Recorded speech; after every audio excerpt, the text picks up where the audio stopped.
order the monthly meeting of the Frankfurt Plant Board on Tuesday, August 16th, 2022 at 5 o'clock in the community room at the Frankfurt Plant Board. Madam Secretary, would you call the roll? Member Long? Here. Here. We have a quorum. All members are present. We're ready to do business. First item is consider approval of the minutes of July 19th, 2022 board meeting. Everybody should have those in front of them. If you've had a chance to review, make any corrections, changes. If not, do we have a motion? Do we have a second? We have a motion second. Any further discussion? If not, all those in favor say aye. Opposed? Minutes are adopted. Next one is, this is your big one, Mr. Denton. This is the financial reports, item number 2, for the end of the fiscal year and for July. So you want to give us a status on how we finished the year and where we are right now? Yes, sir. Thank you very much. Members of the board, good evening. As Mr. Cubine did say, we have for you our June 30th, 2022 financials. So our fiscal year does end in June. So what you have before you is all 12-month activity of the Frankfurt Plant Board. Currently, we are required by statute to get an audit every year from a external CPA firm. We currently do have Blue & Company that is working with us on auditing our financials.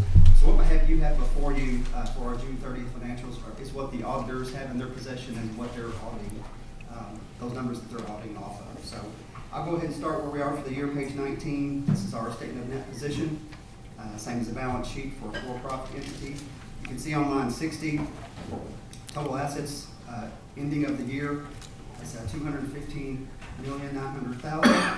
And then you can see on lines 130 and 155 that our liabilities and net position equal the same, $215,900,000. Notable things on our net position, if you look at the main driver of the increase of 6.8% in total assets are two categories. Line 40, our intercompany loans receivable. As we discussed throughout the year, electric is loaning cash to water and telecom divisions for the Reservoir AMI and Nextband, in addition to some debt prepayment. So that you will notice on line 40, we have a receivable of just under $25 million, and then on line 90, a loan payable that's between water and telecom for the same amount. Those offset equal zero whenever you net them together, but we do show them separately as we do include those in the respectable income statements for each division. The other notable asset increase, line 45, as you know, we have a very comprehensive capital investment schedule. You'll notice there we have increase in assets, property, plant, and equipment outpacing depreciation by $11.2 million for the year. Of that, most of that activity is for the AMI or smart meter, reservoir, and fiber project. Those were $11.9 million alone in those three projects. So those two increases in assets were driving the increase in assets. You'll notice there, looking at line 130, liabilities are up $2.8 million. That's primarily driven by the intercompany loan payable. As you'll notice, we did have a substantial decrease in bonds and loans throughout the period of $21 million paid down, which is really good way moving forward. It's a massive decrease in annual debt service that's helping us out. So those are the main things to point out in the statement of net position for the year. I'll be glad to answer any questions or highlight anything else the board might want to on this statement. Any questions of David? Okay. If not, I'd like to move over, look at page 21. You can just see this is our bonds, leases, and loans schedule.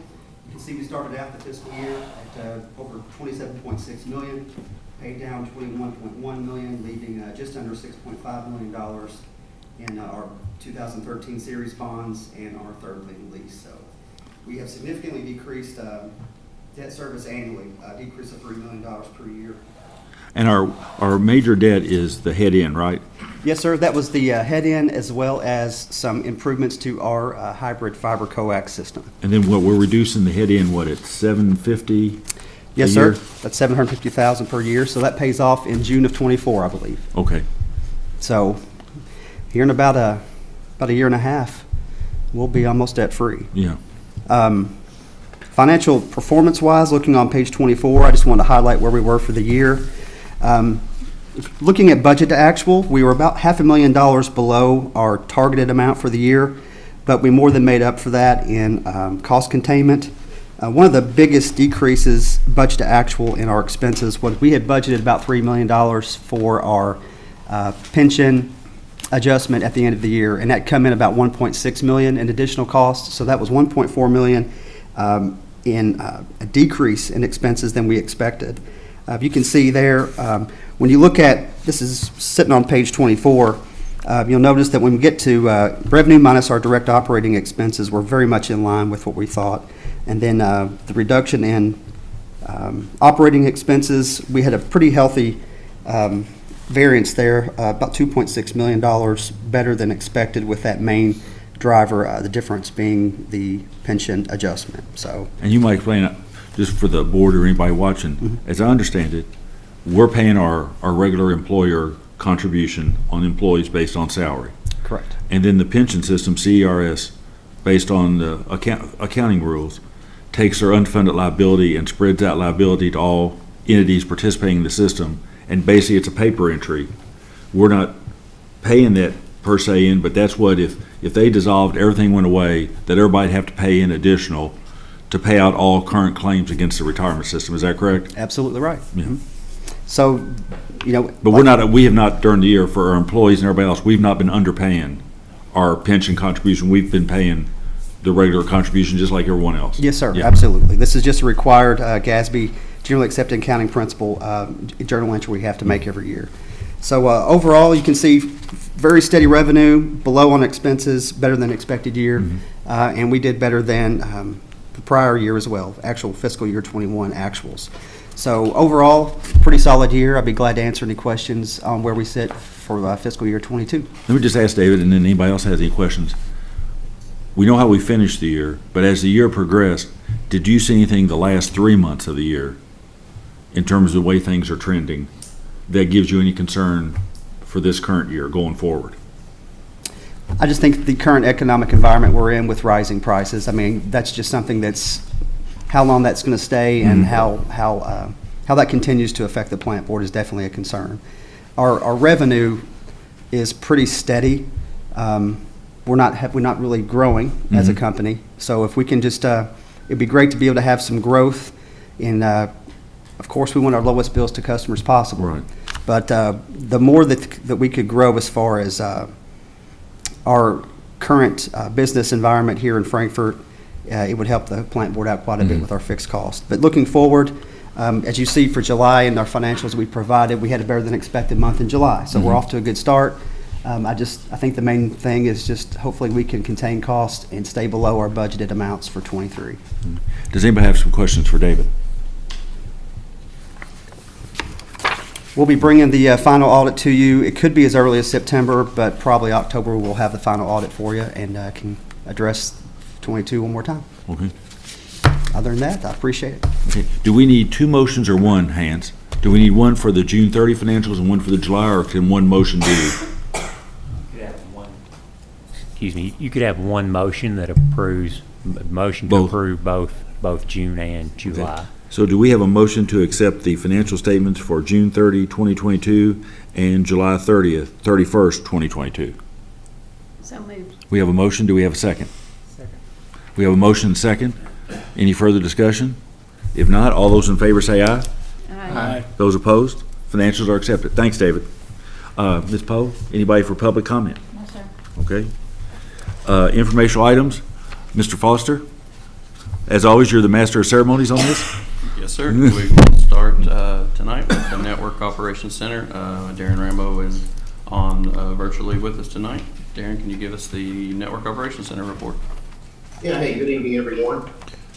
Not a whole lot to report for the last month. You can see in July, we handled 3,039 phone calls, so again, a very busy month.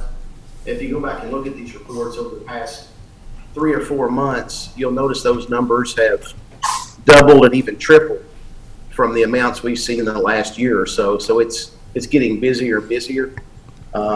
which is good. That means we're doing, reaching out to more customers. We're also having some outages and stuff as well, so it's just busy. On the locate side of the house, in July, we did 756 locates, which is about on track for July with projects and stuff coming. So that's it, unless you guys have some questions for me.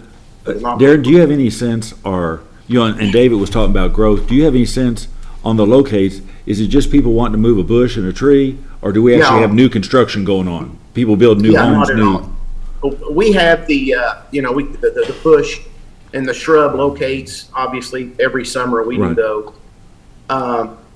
But what you don't see on that report, and it's really killing us, is the locate numbers are big, but a majority of those locates are large projects. And, a bush locate might take 15 minutes, but one of those large project locates might take a day. It might be locate 1,200 feet of street. So it doesn't really reflect exactly what they're doing because, one locate, you can't compare locate to locate, I guess. A shrub locate is a much different animal than a large project locate. And, you guys know like I do, we have several large projects going on and we have more planned in the future. Us and the city and other folks, other businesses around. So it's going to get busier and busier. We're barely keeping our head above water right now. So if more big projects come, I'm not sure how we'll handle it. We'll take it in case it comes, I guess. In future meetings, Darren, would it be possible just to give us a really brief kind of little additional update in terms of the locates, how many in fact would be brand new service as opposed to, like you said, doing things like, landscaping or other type things, but how many represent like new business expansions or new residential expansions? Yeah, but you mean more, not just new customers on our part, but you're talking about large project locates, even New construction. other people's fiber projects, street projects, and all those large commercial projects. John Snyder just said new construction. John, New is construction. it too cumbersome to notate the hours it's taken to do a project? Is that too cumbersome? I don't think, I'm not sure how that's hardly possible, because we don't really track the time on scene, if you will. They might do, again, a large project, I may have two guys in a subdivision for a week. Then the other guy's out doing all the other locates, the fences and the shrubs and the small landowner locates. So it's pretty hectic from start to finish, day to day. I'm not sure about tracking the time, but I can sure tell you how much construction we're doing. Yeah, if you could take a look at that and put together something for us and bring it back next month. Yeah. And then no let's take a problem. look at it and kind of see if we've got some follow-up. Is that okay with you all? Yeah. I mean, Catherine? do you already keep track, what would the data be that you already take, like by feet or? Yeah, I can go back into our 811 reporting system and I could tease that out now. So I could just include it in my actual knock report. I can break that down a little differently to show what some of those projects are. Because I know the city, the county, everyone's interested in terms of economic development, some new growth, housing availability in Franklin County and so forth. And it'd be nice to know if we in fact are seeing some growth in our service area which hopefully will help Mr. Denton's situation. Sure, we are. We're seeing growth. I'm not sure all that growth is potential plant board customers, but there's a lot of growth happening. Okay. Okay. Any questions for Darren? Okay. Thank you, sir. All right, thank you. Vint? All right, next we'll move to customer service, and that will be Cassie Estel, and that is on page 181 to 184 in your board package. Cassie? Hi there. Can you all hear me? Mm-hmm. Yes. Yes. Okay. I got a new computer and I wasn't sure if it was working right, so thank you. Our board reports, as Vince stated, are on pages 181 to 184 in your board packet. Just wanted to note a few things this month, that our payment arrangements continue to go down. We are at a total of 265 arrangements, which is a decrease of 31 more accounts.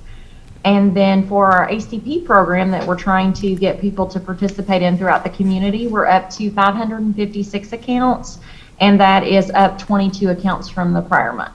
And I'd be happy to answer any questions you all have. And I assume, maybe Kathy, if you can answer, or Kathy Lindsay, are we seeing any, are we picking up any more on our, the federal program with school being back in? Reaching out? Up 22. Up 22, but I mean, we've had, I mean, how many kids alone do we have in Frankfurt Independent? I mean, it's huge, the potential out there for. I'll talk about that. Okay, Kathy? Do you want me to go now? Sure. You can only hide back in that control room so long. Yeah. As I reported last month, we have been taking extra efforts to reach out to our schools, specifically at back-to-school bashes, resource officers. We did print out, and you'll see, we've left some stuff for you. Those are some marketing materials about some of our programs and products we have going on that we have put out. I don't know if any of y'all had seen the new service catalog too that we have out for this year. So that's just things y'all can kind of see what we're doing. The ACP flyer that you have there, Mr. Cubine, that's something that we printed out. Last year we sent all the schools a digital copy, thinking maybe they could just email it to their parents or run copies themselves and put it in folders. So we're like, nope, we're gonna go one step further this year. We printed them out ourselves and delivered them to the schools and have showed up at their events to make sure that they have this information in hand. So we did see an uptick this month, and hopefully as the schools are getting geared up again here last week and this week, we'll see another uptick next month. So. And can I ask you one question about the next band? Sure. And we probably already thought of it. It just hit me. You know how those things hit you, which is dangerous. Yeah. All the time. All the Yeah. time. Yeah. Have we ever thought about a referral program that, like, if I've got next band and I get John signed up, Okay. then I get $25 off my next bill one time. That is I mean, I not just wonder, have we ever something done that we anything? have discussed, but I'm sure I'll get with Harvey and David and we'll see if that's. I mean, I don't know if that's good. I mean, a lot of businesses do a referral fee. If you bring Sure. in another customer, banks do it all the time. Uh-huh. They'll put so much in your savings account or whatever if you Right. bring them somebody. So it's not like you're writing a check. You're either giving a credit on the bill or putting money in controlling it. I mean, the organization. So Sure. it's just one of those things that just flashed. It's gone now. Okay, yeah, appreciate it. Well, hey, we'll take any input we can get. We appreciate that for sure. I'm going to try to be. Yes, sir. I'd like the record to show that I think I had next band before you, so I would get the. Yes, and it's true, but as you remember, sir, I asked you to pay my bill and you wouldn't pay it, so. Anyway. Okay. And I didn't want to cut Cassie off if she's not done. I am finished unless the board members have any questions of me. You want to be finished now? Yeah. Yes. Does anybody have any questions for Cassie? Thank you. Thank you. Okay, I think I'm next. So I promised Adam that I would try to be brief. Okay. Because actually I do have a video I want to share with you all, and I'll get to that in a minute. But first things first, I wanted to share this with you guys. At the KMU annual meeting in Owensboro last month, our very own Gary Zing, our general Yes. manager, was awarded the 2022 KMUA Excellence in Municipal Utility Management Award for his innovative and superior management skills. Annette shared with me the information that he was awarded this via a vote of his peers within the membership of KMUA for successfully managing multiple city utilities and exemplifying superior managerial, technical, and fiscal skills to benefit his community, utility, and customers. So congratulations, Gary. We're very proud of him. Congratulations, And Gary. he got this really cool. And there's no money that glass goes thing. along with that, so congratulations.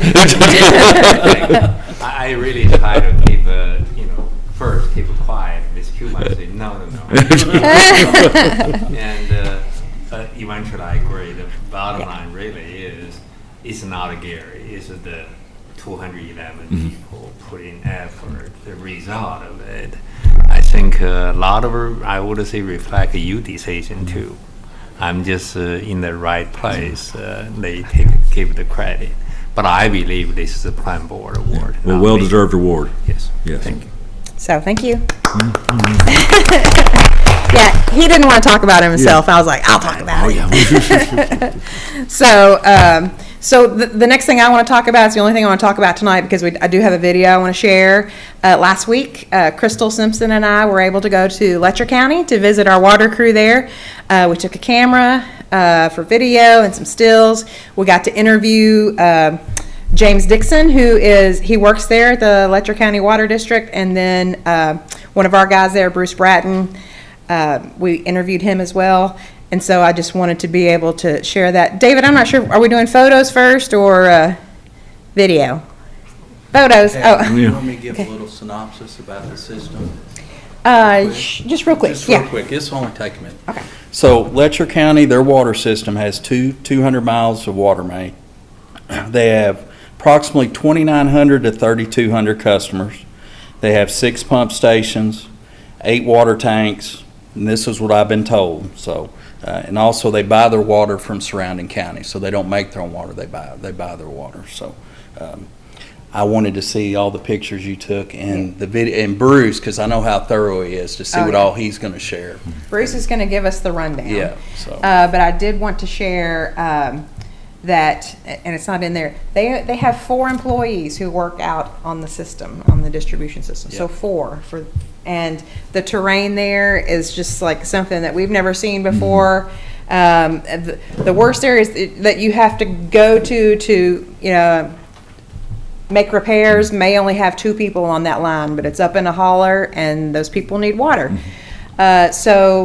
Again, for us, it was just unbelievable to see the damage. We see pictures and video, like we're going to show you today. That's a house, and that's just the back porch left, and that's the house in pile of rubble there. And they still had that electric pole right there. They had a line coming down from it with an extension cord that you could see goes right here that went around to where those tents were set up, and they had a fan plugged up to it, and they were living in a tent, and there was a camper there too. It's been very humbling for the Oh, guys. my gosh. When they got there, there's 5% of the customers have water, so Yeah. so they really did need help, and Yeah. we've been able to provide that help.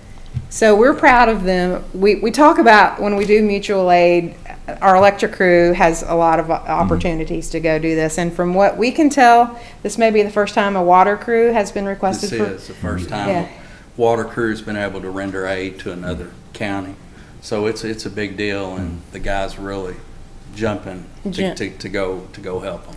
So we've had a crew there, and that's who we were with, the first crew. And then while we were there last Thursday, they switched out. The second crew got there, and that has been there this week, and will be there through the end of this week. Some of the challenges, like there is like no cell service there, so it's hard to talk to the guys.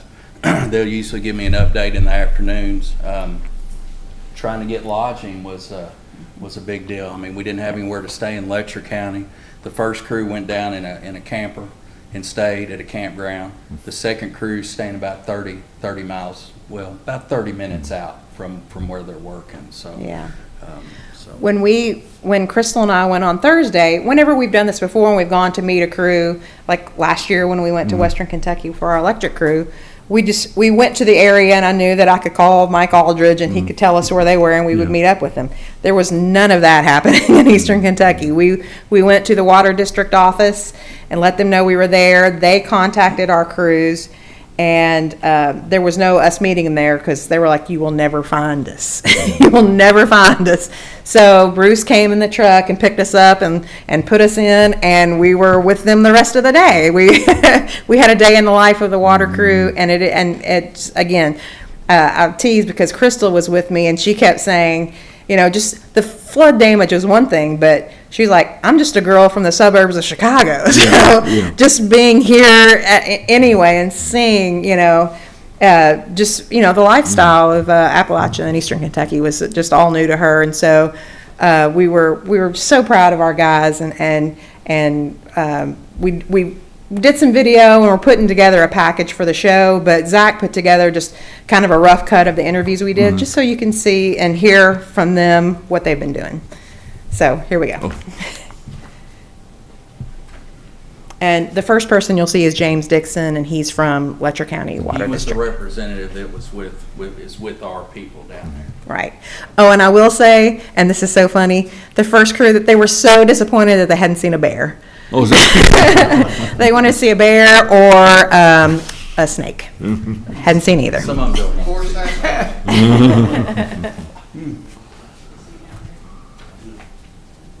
We've started getting rain probably around midnight on Wednesday night, and then by 2 o'clock to 3 o'clock Thursday morning, the waters was getting high and starting getting across the bridges and roadways, and it continued to rise until probably around 10 or 11, maybe even a little bit later than that the next morning before it started receding. Approximately at 1 a.m. on Thursday morning, me and the general manager, Mark Lewis, got a call out to cut some water off in the Ison community, and we actually was stranded between the bridge and the mudslide for about 11 hours that night, and we really didn't know how bad it was across the whole county. You know, we knew it was bad in that area because we was stuck there on the highway, but you know, when we finally got out from being stranded, we could see the amount of damage that was across the county. First action was to get over to Knott County. The cell phones and everything was out, so once me and the superintendent got out of being stuck and stranded, we went over to Knott County to get in contact with them because they feed us with probably 80% of our water, to check their situation, and their situation wasn't much better than ours. They knew they had a lot of main breaks, and you know, with electricity being out everywhere, we couldn't even pump water to the tanks if they had, you know, wasn't any main breaks. We have close to 3,200 customers in our system, and approximately 192 miles of line. At the time of the flooding, we still had a lot of water left in our tanks, and there was some areas that lost water immediately due to main line breaks draining the tank, but there was a few areas that still had water left in the lines and tanks that didn't get that much damage. But I would say the first day after the flood, we probably was 80% of our customers was without water, if not more. We have 4 men that work outside in the distribution part of it, maintaining the lines and getting water to the tanks and everything like that. And there's just no way that 4 of us could do any of this without the help from you all and the other people that's came to assist us. Since y'all got here the first day, we pretty much just rode around and got the lay of the land and which areas we were going to work in. And since Saturday, we have restored approximately 50 miles of line, and I was close to 1,000 customers back in service. It's really important just because, you know, we get these disasters that happen that, you know, that no one sees coming and can predict it. And, you know, they're comparing this to the 57 floods, what I've always heard. Mm-hmm. And, you know, back in 1957, we didn't have any of the infrastructure we do now, especially in the rural area here. And so we've never really seen anything like this before. And, you know, we're glad to get the help, and we're glad to give the help back when it's, you know, needed. I'd say it's going to take us a month or maybe a little longer to get back to normal, but I would say hopefully by the end of this weekend we'll be back to, I'd say 75 to 80% of our customers back in service, if not more. Well, you know, 21 and a half years, it's never been offered since I've worked here, and it's never been offered actually to the water department in general. Something different, get to go meet new people, help other people out. So I was all for trying something different. You know, get to go with a group of guys, you know, bond and get to know each other a little bit more. And I just thought it was, you know, a good way to, you know, just represent what we've learned and the knowledge over time to assist others. Well, you know, day one, we got here on Friday afternoon, kind of a little meet and greet. Got the camper set up, come back to the shop, went out, surveyed some damage, got to know the area, came up with a game plan on what we're going to do Saturday morning. And pretty much the game plan from Saturday morning is kind of what we've been doing every day. Main thing is, you know, the isolation process, checking for leaks, turn valves on, isolate the side streets, the holler areas, anywhere the water could go off the main line. The main focus was to get the 8-inch main line in service and get that pushing from the outer areas of the town, from the county into the town. And then as we did that, we would go back, open the valves to the side streets, once again check for leaks, flush the line extensively, and just worked away, and, you know, it's been pretty much the same thing ever since, Saturday morning. And now we're to the point where yesterday and today we've gotten 2 pump stations back online, and we're working on the second water tank, getting it online. One thing that's been really helpful, this is a much smaller system as far as customers and meters and, you know, but it's set up really good. It seems like it's got it's valved off well for isolation purposes. It's got plenty of hydrants for flushing in, you know, the right areas. So taking in, you know, some stuff we've learned over the years at home and then coming to here, it's actually been a pretty easy process. Other than not knowing where any location of the streets are, the tanks, you know, working with James, he's really been able to help us out with getting us around the back roads, and, you know, other than that, it's kind of been you know, it just kind of goes hand in hand. You know, overall, I think it's kind of overwhelming with people wanting to, you know, take their turn, you know, groups of 4, groups of 5 coming to assist. But, you know, once you got here to start the process, it was different. Realizing you have no cell service. That was just a big change, because it's very rare anywhere in Frankfort you don't have cell service. But then, you know, like I say, the overwhelming response with people wanting to volunteer, you know, get groups of 4 or 5 come down here and take their turn. I think that kind of speaks volume for the overall, for the guys and their knowledge and, you know, what they're wanting to do to help somebody else. There'll be some good communication with James or Mark, with our Superintendent Brian Bourne, and be able to give them pretty much the, you know, we need more help, or, you know, we've got it for now. Because actually what we've been doing is getting water back on in the system. According to James, there's still heavily damaged areas with multiple leaks. They're waiting on more material to get here to repair those lines. And with only 4 guys working in the field, it's probably gonna be really difficult and time consuming for them to get that, get it resolved. So I'm hoping we can, you know, help out for another month or so. So the biggest challenge for us has probably been just getting familiar with the area. You know, not everything's paved and pretty sidewalks. So when you're going out in these areas, you don't know if you're, you know, if you're on the side road or if you're on a private driveway. Some things look different. You know, not having our own personal maps at the hand of our cell phone to look at kind of takes away from the old paper maps that you always had in your, you know, your pickup truck. So just getting, you know, generally localized with the system has been kind of tough. But once, like say, James has given us good leadership and guidance, we've worked together as a team. We split up into groups of 2 or 3 and go separate ways, and then we work on getting the water on and flushing and getting ready to go to the next section of line. You talk to people, kind of get an idea what they've got going on, if they do have water, if they don't have water. In this situation, is working on the side of the roads, working valves, turning valves, flushing hydrants. They're stopping, they're talking to us. You know, hey, you're not from here, where you from, whatever. And generally, it's been overwhelming with the support and thankfulness that they've had. There's been 2 customers in general just asking some basic questions on when the water would be back on. Actually, the water was on in one situation and she was unaware. The other customer was told tomorrow it would be back restored. And, you know, these 2 ladies, they just broke down and started crying because they're just so sincere about the help that we're giving them, and the other contractors helping as well. So, you know, it just makes you, at the end of the day, it feels like you're doing your job.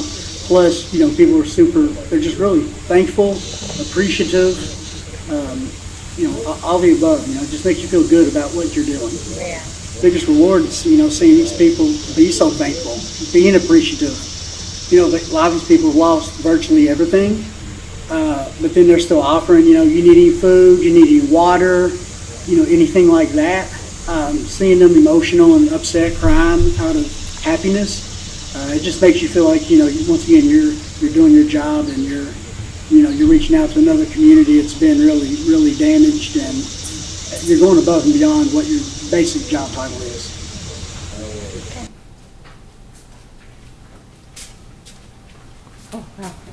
Okay. Again, those were the long form of the interviews we're doing. We're putting together a video package. with some other video, we also did some stuff at the, that was the Letcher County Central Hospital, where that's their distribution hub for donations. They have a drive-through where somebody's cooking in the kitchen, in the cafeteria, and if you need food, you just pull up in your car, you don't even have to get out, and they just bring you boxes of food and meals, hot meals. So again, it was a moving experience for us to be there, and we're glad that our water department is helping. We were proud to, anywhere we went, we told them who we were with, and we're like, they're getting your water back on. You know? So we were so proud of them, and I just wanted to thank them and give them a little love. As of this morning, the update was 95 miles of water main back on and 1,800 customers back on that the plant board's assisted with. So I think we're going to be there at least another week. So, Well, Brian, I think, the board may, and for the whole staff, what the electric people did earlier in Western Kentucky, what you're all doing in Eastern Kentucky, what the staff here does all the time to support like local charities and everything. I mean, what this organization means to this community is incredible. And I know this board and everybody is just really proud of you all and what you all do. thank you very much. Appreciate it. Yeah, well, thank you all. We're glad we can go out and help people. That's what it's all about. Well, you all do it every day. Yeah, thank you. Thank you.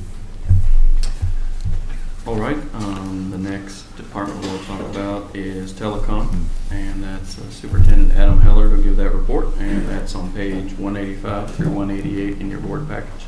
So he'll give you an update on the telecom department and then a little bit of an update on next ban as well. Good afternoon. The board report starts on page 185 with customer penetrations, and we added the column back for our budgetary numbers. So that information's in there now. The outage report, we had 3 outages for July. They were pretty much storm damage, all blown fuses, and trouble call was up for the month based on a lot of those storm events that we had. Next ban, the crews are done in Berry Hill and Crown Point. They're working right now in Cedar Run subdivision, which is a subdivision off Old Lawrenceburg Road, next to the old bowling alley, that area. They're working underground there. Construction crews are finishing up in Bell Point and working in Indian Hills and Silver Lake, installing fiber in those conduits. We actually turned on a subdivision, Franklin Heights, which is Lions Drive area. We turned that section on this week, and so we'll be taking orders over there. And then Node 36, which is basically Myrtle Avenue back to East Main, and that area, that'll be turned on in the next couple of weeks as well. So we'll be taking orders in those areas. The countywide project, we have established all the pond boundaries, and we're working right now on some easement stuff and trying to get some hard deadline and dates for the walkout, and also some equipment purchases to try to get ahead of the long lead times. Once you notify a neighborhood that we're ready to turn it on, what's been the response? What's been the reaction, the response rate, or the interest rate?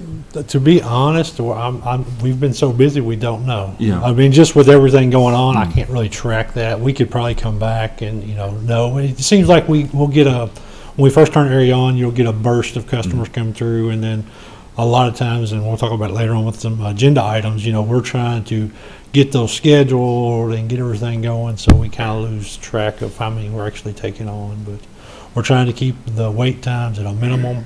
We had them get out to about 2 weeks, and now we're trying to push them back. And we're trying to make sure anybody that calls in, we can get installed and turned up in 5 days, which has been a challenge, especially when we were doing some of the call campaign. But we're trying to focus on that. So, any questions for Adam? John? Yeah, Adam, I think we talked either last meeting or a previous meeting. At some point in the customer service penetration data you give us, are you going to split out the next band versus the regular? Yeah, I was hoping to have that in there, but that's fine. It might be a little early for it, but yeah, I mean the number is going to be low. But what we see, we'd like to see both lines grow, but definitely if we're losing one, we want to see it make up on the next band side. Absolutely. Yes, sir. Sure. How do folks know that things are installed and they can sign up? Last time we did a call campaign and actually called, but we're actually sending mailers out. You can go to our website and pre-register. So if when it is available, we'll reach out to you. There's a couple different ways you can, but typically we're doing direct mailers.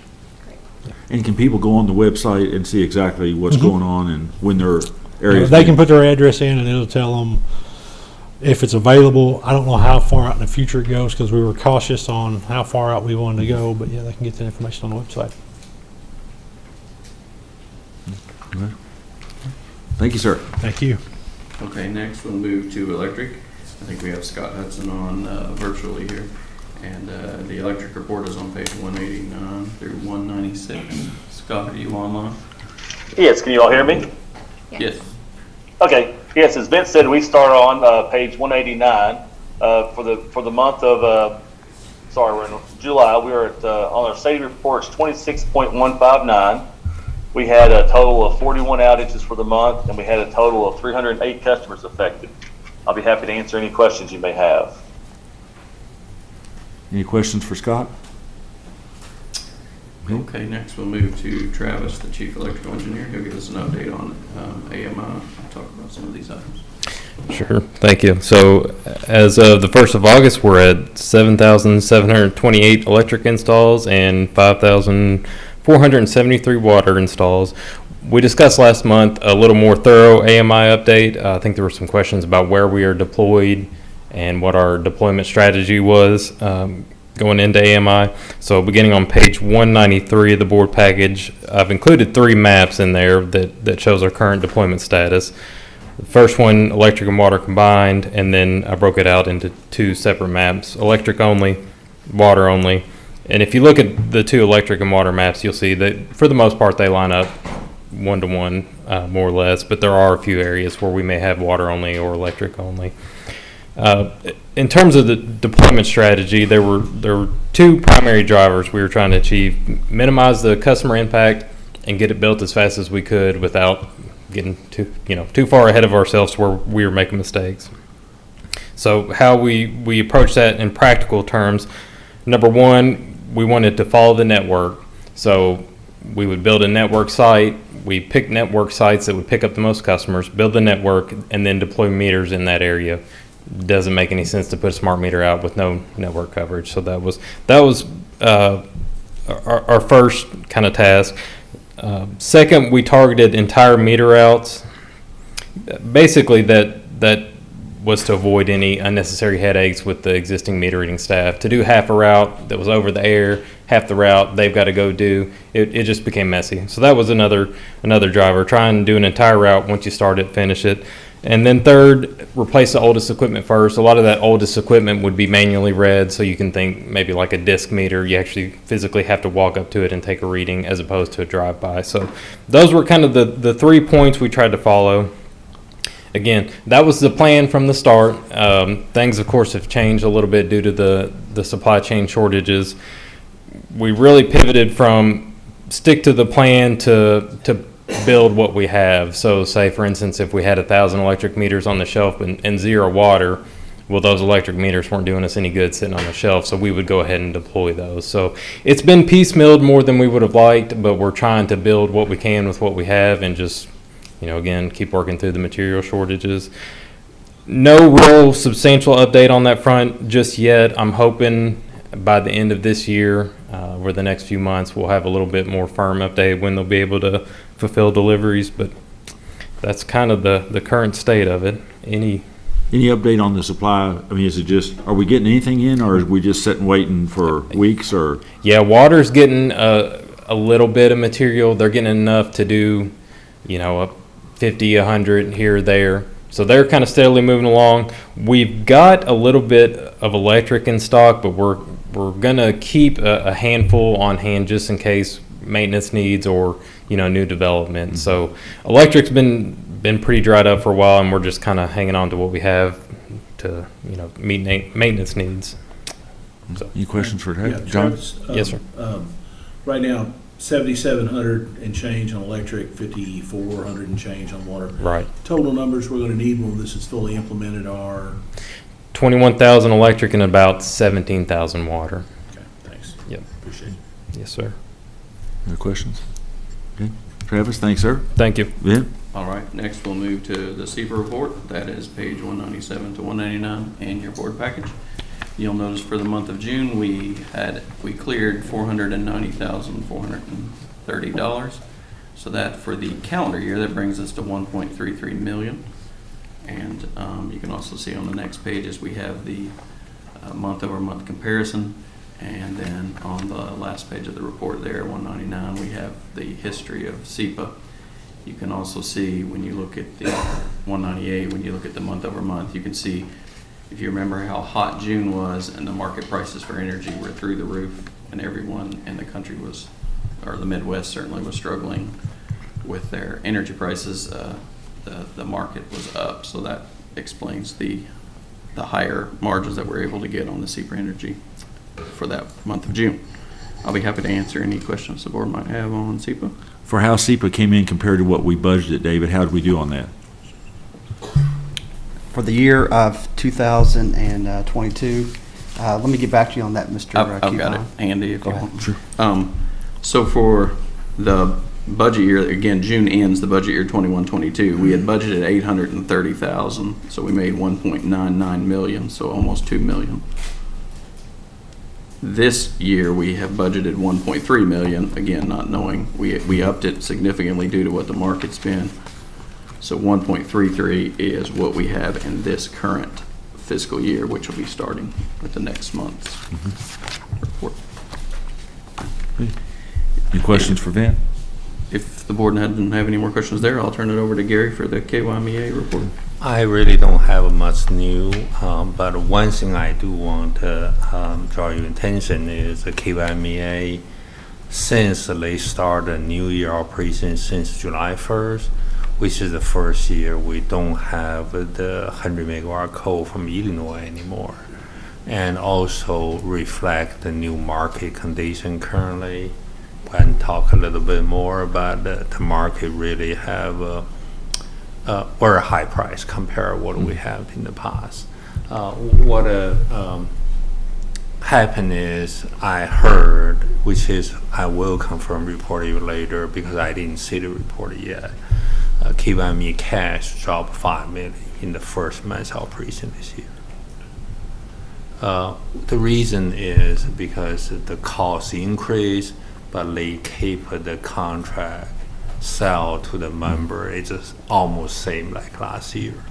That's the main reason. I think more fundamentally, they only go 15-16% go to market purchase, but they do run Paducah, which is Paducah based on natural gas price instead of currently $8 to $9. The second part will say the long-term contract with other provider, other coal or system average Duke Energy, all based on the system average fuel. So when their fuel cost increase, will pass through to KYME too. So I will monitor that condition, let you know more. KYME look at it very, very carefully, and I already have a many conversation, and we figure out a way to. We don't want KYME end up negative cash. Right. But at the same time, we don't have a desire to keep a lot of cash in KYME either. Exactly. Yes, that's a provided service to us. John? And Gary, based on the conversations we've had about this already, that drop in their cash reserves was sort of expected because we kind of held the line on the price to the members and let them absorb that out of their excess, their reserve cash, correct? Yes, we expect the cash go down, but I think we didn't expect 1 month to go that much. So we're going to be observed that it's going to be month to month like that, or this is just temporarily. And we still have to resolve that whole FERC depancaking federal court and what that means in terms of cost and possible refunds and so forth, right? Yes, but I cannot talk a lot much on that. Yeah. It's still unfinished. Oh, yeah, I mean, all we know is what the federal court ruled. It's still got to go back to FERC, right? Yes, Yes. the FERC decision is not final yet. But there potentially could be another potentially the market price may go down based on look forward price April next year. But until now, really nobody know. That's all forecast. There are a lot of factors about it. Mostly is the natural gas price and the coal price in this country. I think will go down, but nobody know when that will be. So we have to watch very carefully to keep MEA every month, see what we can do. I know I told Gary that for something else I do, I monitor state tax receipts, and coal severance taxes are up 55%. And that's not based on more tonnage, that's just based on price. That the coal they're selling is 55% more, generate more 55% more in coal severance tax than it used to. If you ask the coal price, which is, if you year and a half ago, is like $40 per short ton, but today, how we heard is, you can see the price too indicates in the market every day. You talk about 120, so it's a significant increase. Gas price also is. Yeah. Okay. Ben? Yes, so next we'll move to the safety report for the safety department. And the safety director, John Lyons, will give you that report. That's on page 201 to 202 of your board package. How you been, Mr. Lyons? I'm good, sir. How about yourself? Good evening, Mr. Chairman, members of the board. As Vince said, page 201 through 202 represents our board report. For our OSHA recordables for the month of July, our telecoms department actually sustained one. One of our cable telecoms installers actually experienced some heat exhaustion symptoms, which resulted in medical treatment and a lost time. Actually, on our vehicle accidents, staying in the telecoms department and the installer section, one of those vans was involved with an incident with a wildlife, a deer, unfortunately. Cosmetic damage to the vehicle, but it still remained operable and no injuries to our employees. Happy to answer any questions. Was the vehicle put out of service? Or It was not put out of service. It was cosmetic only. Okay. To the hood. Okay. To the hood. Those deer they like our vans. For Yes, some they do. reason. They like our vans for some reason. So you're saying Well, they're the nice, deer they're was clean put out of looking. service? No, the deer was not put out of Oh, service. good. The No, the deer, deer was not the put deer out of was able to service. run off. It did put a nice, about, what do you call, a pie hole size right in our hood. Right, the head had to go right there, so. Yeah, a little epoxy, it'd be. JC, Yes, sir. where did that take place? Evergreen Road and 127, sir. It was a rainy Saturday, too. Rainy Saturday. I guess they were moving. Yeah. So. Any questions for JC? Okay, water distribution? I'm sorry, Vin? That's fine. Water distribution, we'll have Brian Bourne, the distribution superintendent, will start the water department. His report's on pages 203 to 205 of your board package. Yep, good afternoon. Like Ben said, pages 203 through 205. We installed 13 new services, which is, that's a good sign. That's up a little bit. We had 9 main breaks. I'm hoping our main breaks are slowing down. I'm seeing signs that they are. And we had 5 outages. Besides that, our construction crews, we're continuing work on a line replacement project on Cedar Crest and Ashwood Court. And we've got a couple other projects that are getting ready to start, so staying busy. I'll answer any questions. On the work we're doing down in Eastern Kentucky, did we have to take any materials? Did they have the materials, or can we get materials for down there, or how's that? So far, they've had the materials that they Okay. need, so that's been good. Yeah. Do they, are their materials pretty much standard to what we use, or are they different, or? Well, our system's ductile iron pipe, most of it is. Okay. We do have PVC out in our district areas. Their whole system's PVC, so we're real familiar working with what they have. Their service lines are PEX pipe. Our service lines here are copper pipe, but we can work with either one, so that's not been an issue at all. So. Any questions, Brian? And again, thank your crew on behalf of the board for everything they did. Tomorrow morning I will. I appreciate it. Okay. And they appreciate it. Yeah. So, thank y'all. Okay, next we'll have David Billings, the Director of Water, and he will provide the reservoir report for you. Good evening, Board. Had a construction progress meeting on August the 10th. We have received and approved our 12th payment request. Project is 85% complete with 78% of the contract time elapsed. Demolition of the North Basin is now complete. What you will see ongoing over the next month is continued construction of the retaining wall and continuing backfill around the new tank and the former North Basin. Happy to answer any questions. And then when will the actual, like, kind of restoration of the property and landscaping and the grading, when will all that happen? This fall is the Okay. schedule. And everything as far as changeover and everything's worked fine and in terms of going to the new tank and? Correct. Yeah, good. No Any problem. questions for David? Good deal. Thank you, sir.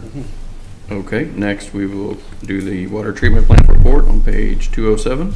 And Brandon Powers, the water treatment plant superintendent, will give that report for you. Good evening, everyone.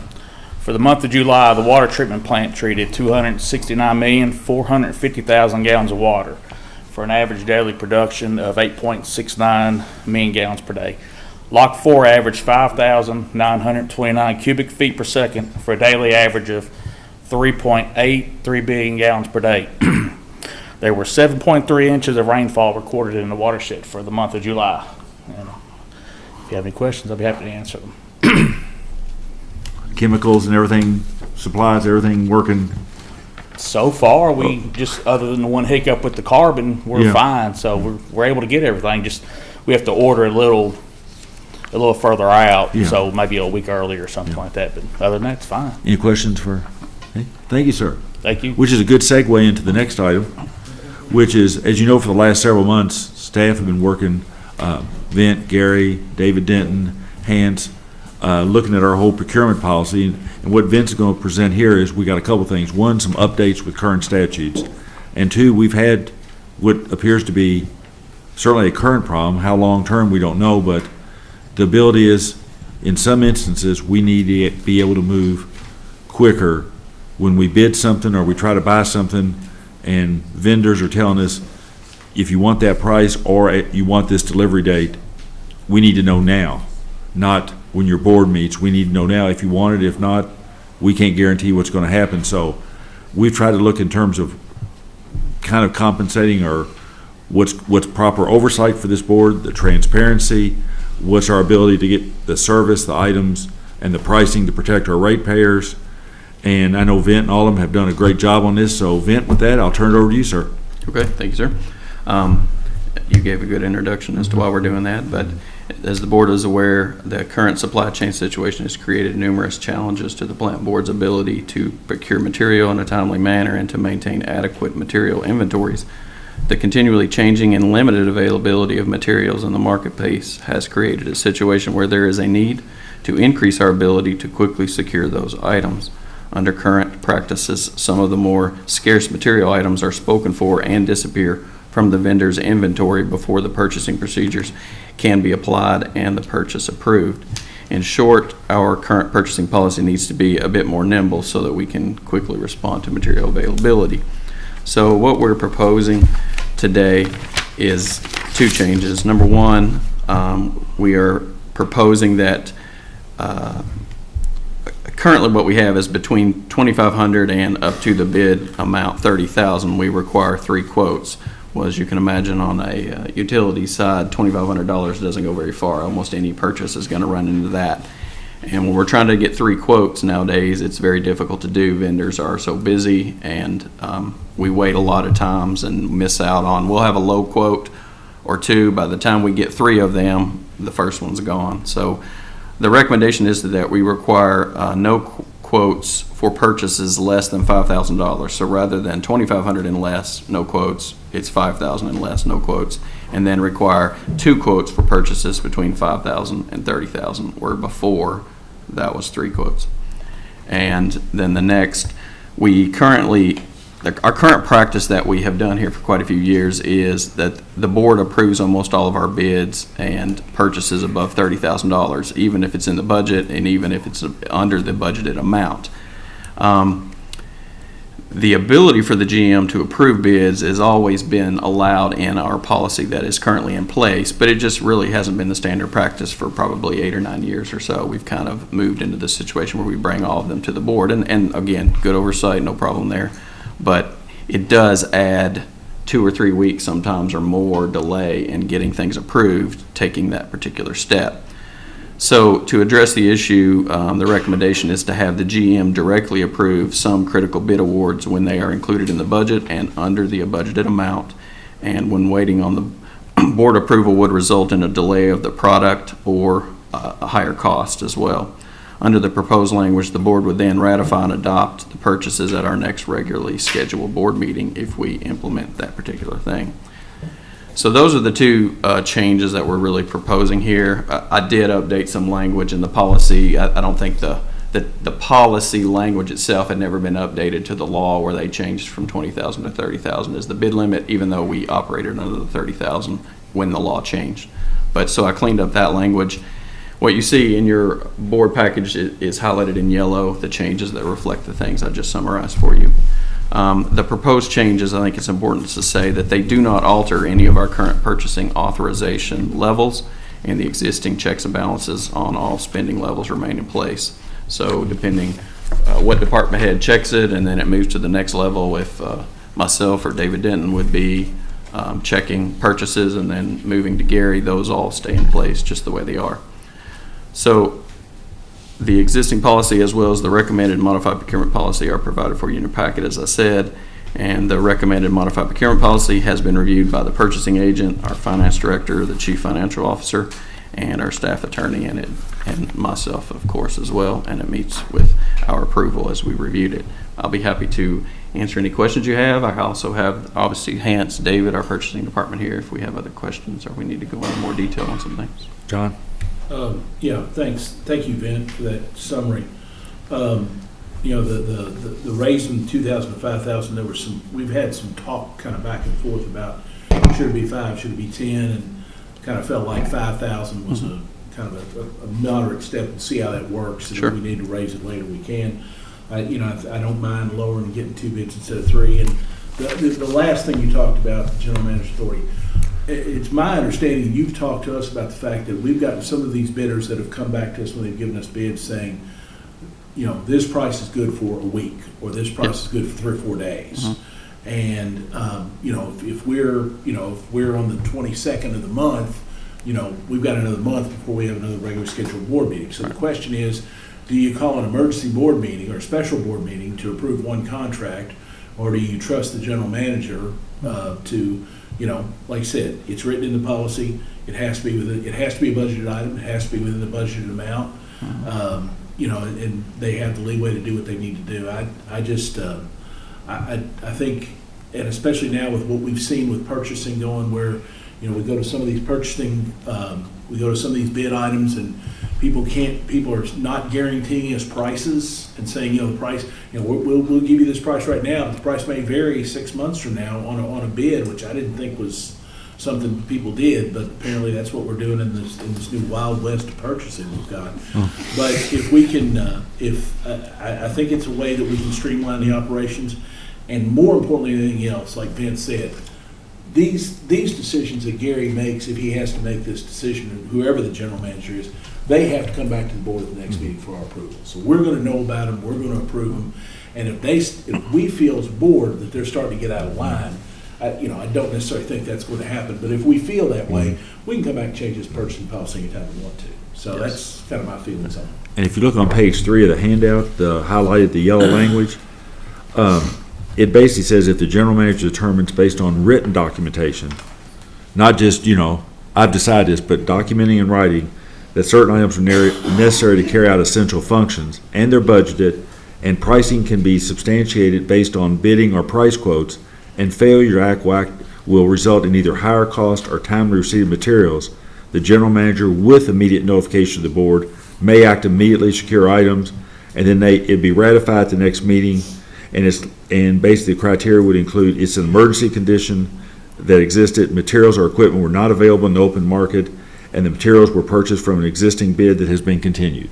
So I mean, it's in terms of being tight, and like John said, it's you know, we've had a good procedure. Our purchasing staff, general counsel, and they have done a great job on it, but we're competing with firms in the private sector to buy the same materials, and it appears from what we're hearing they're just outrunning us because an investor owned can say, yeah, I'll take that right now, and we're saying get back to you in 3 weeks, but the board's probably going to approve it, but can you just hold that for us? And they're saying, no, you want it, you take it now, or call me back in 3 weeks, see if we still got it. So open it up for Steve, Catherine, Jason. I agree with you with this process, but should just say, it says the board, I don't know if that means everybody, but I would say that should be the board chair, board vice chair. That way, because board meetings could mean all of us need to be contacted as opposed to. Well, I think the concept there, correct me if I'm wrong, was, because we can't, obviously, in that position, we can't act. Right. But to send out a thing to all 5 of us and say, Yeah. I'm exercising this to buy this. You know, would we- Everybody's on notice that this is happening. And if somebody says, whoa, wait a minute. Yeah, I mean, that's the idea was I mean, that, it's sending an email, to me, it's sending an email to one person, or 5 people rather than 2 people. yeah. Yeah, oh, I So, you know, I don't think We there's need a much. response back.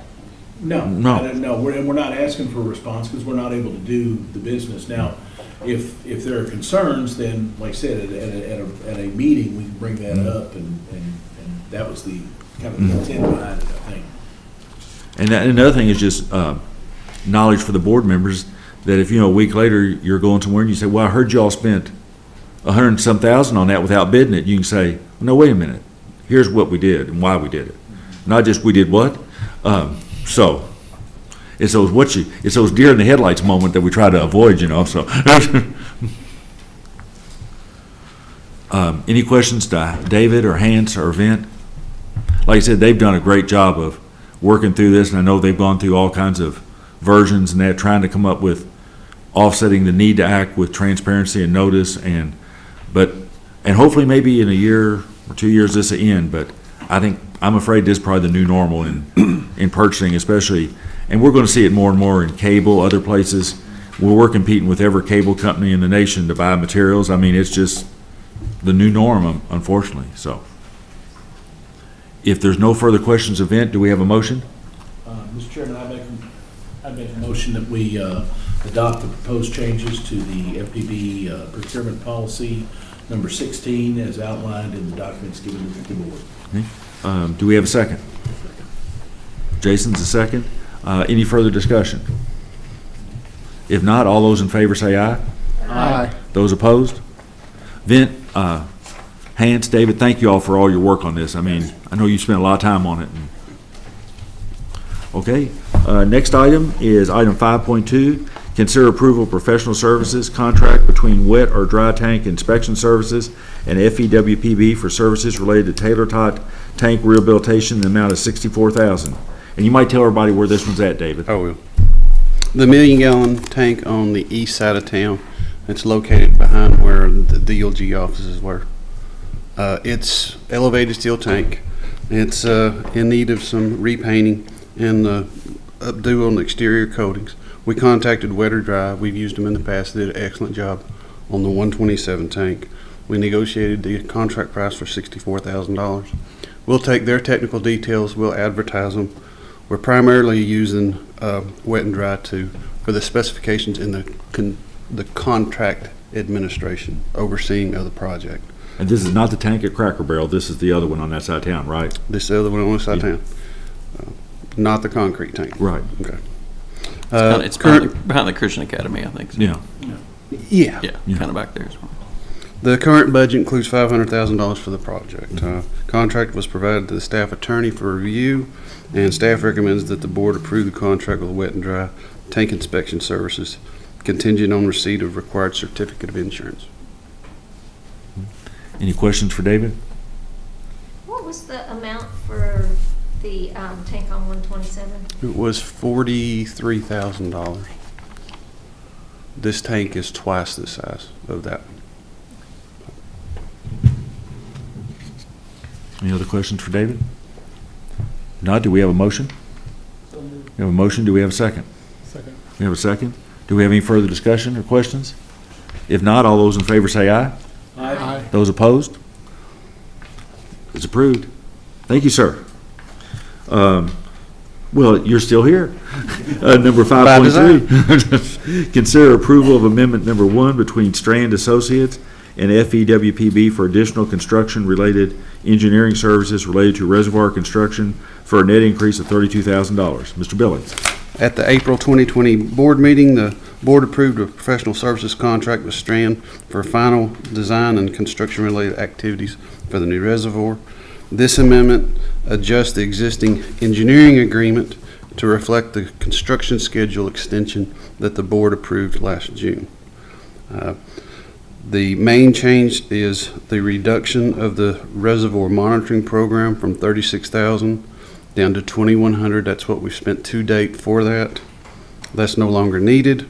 And the construction related service extension down at the bottom is a lump sum addition of $66,000. The net increase is $32,100. The current budget includes $2.2 million for engineering and construction of the project. This amendment's been reviewed by the staff attorney, and staff recommends the board approve amendment number 1 with Strand Associates for a net increase of $32,100. I'd be happy to answer any questions. What's this do to our overall budget? It's still fine. There will be a final adjustment at the end of the project. That's when we'll know how well we came in at. There's a lot of items in the construction contract that were estimates put in for the bid, and we keep up with the quantities throughout the project, and they pay the actual quantity, so there's going to be some adjustment at the end. And I don't want to heap praise on anyone prematurely, but from the very beginning, Strand has seemed to be very on top of this as far as getting the work done and staying on top of it. And from the very first presentation, when you brought them in, I mean, they've always seemed to have done a good job so far. From where we started out on this project is let's keep what we got and do some modifications and make it better. The many iterations it went through during design, they've done a good job. Yeah. They've done a good job. Yeah, they always made very clear presentations, and were very responsive when the board had questions, so. Okay, do we have any further questions for David? Do we have a motion? We have a motion, do we have a second? Second. We have a motion and second. Any further discussion? If not, all those in favor say aye. Aye. Those opposed? Amendment's approved. Thank you, sir. Consider award a bid invitation. Oh, this is my favorite ones. Invitation 1759 traveling screen replacement. Brandon, I love this one. We love them too. Yeah, Yeah, they're fun. The raw water intake station has 2 traveling screens that remove debris before the water is pumped to the plant. Screen number 1 has been in service for many years and is in need of replacement for reliable service. The second screen was replaced in 2020. The contractor will remove and dispose of the existing screen and install the new screen. Invitations to bid were direct mailed to 4 contractors and publicly advertised on July 6, 2020. I'm sorry, that should say 22, and July 10th of 2022. On July 20th, 2022, 1 bid was received from Atlas SSI for $194,272. The Water Department has budgeted $225,000 in fiscal year 22-23 budget, page 19, line 840 for the screen replacement. The cost for the previous replacement in 2020 was $191,450. Atlas SSI replaced the last screen and performs repairs and inspections as needed. Therefore, based on past work experience, staff recommends the board award the bid to Atlas SSI in the amount of $194,272. You don't have a picture of it, do you? Of the screens? Yeah. No, not. I mean, it's not just, I mean, what is it? It fits on a extended long bed semi-trailer? They're about 70 feet long. Yeah. Yeah. So, when, you first think about a screen, but it's a screen. I have some pictures I can share with the board if you'd like to. I mean, I think it'd be helpful to see what we get for 190. It's a lot of. Yeah, it's a lot. Yeah. I guess we'll see a picture of it. It's 70 feet long. The material has to travel through 70 feet long of screens. Well, the way that it works is when the water comes in from the river, there's a 48-inch pipe there. So it runs in, and these screens, they run on a motor. So these screens are, they're probably this tall and about this wide. So when the screen comes down, if there's any debris in the water, leaves, sticks, logs, rocks, anything, anything, it'll pick it up and it rotates around, and there's 62 baskets on these. So when it comes up, there's a spray bar in there, and it sprays water across it, and it pushes that out into a trough. And then it goes out of the trough down to the riverbank and just runs off. It keeps everything off of the pumps, from something getting in the pump, and, then you got a big problem, so. Okay. And then you sent it to 4 contractors, but only 1 responded? Yes, 1 responded. Why was that? I can't tell you that, I guess. I have some insight on that. Okay.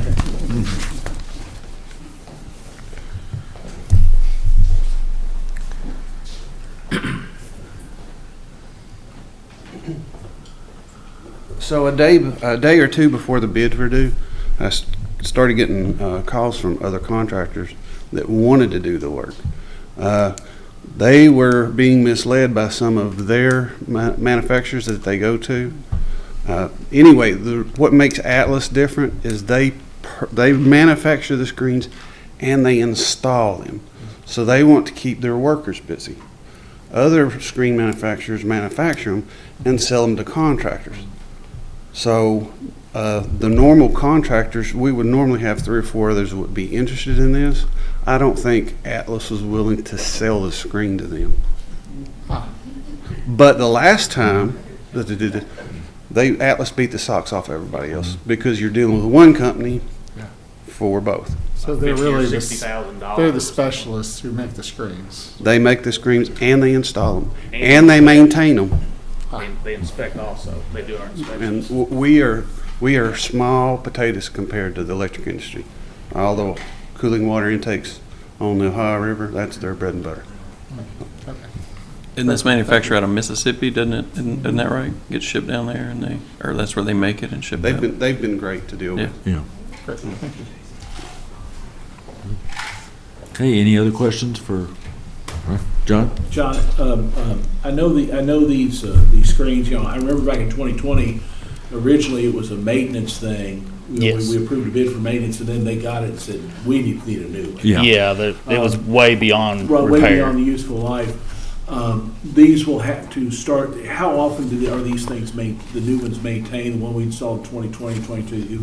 When will we start having to do a maintenance schedule on those? And their useful life is about how many years? They're about 20 years. Okay, that's what I thought. Yeah, so you get 20 years out of them, and they're inspected roughly every 4 to 5 years, and Atlas SSI does that.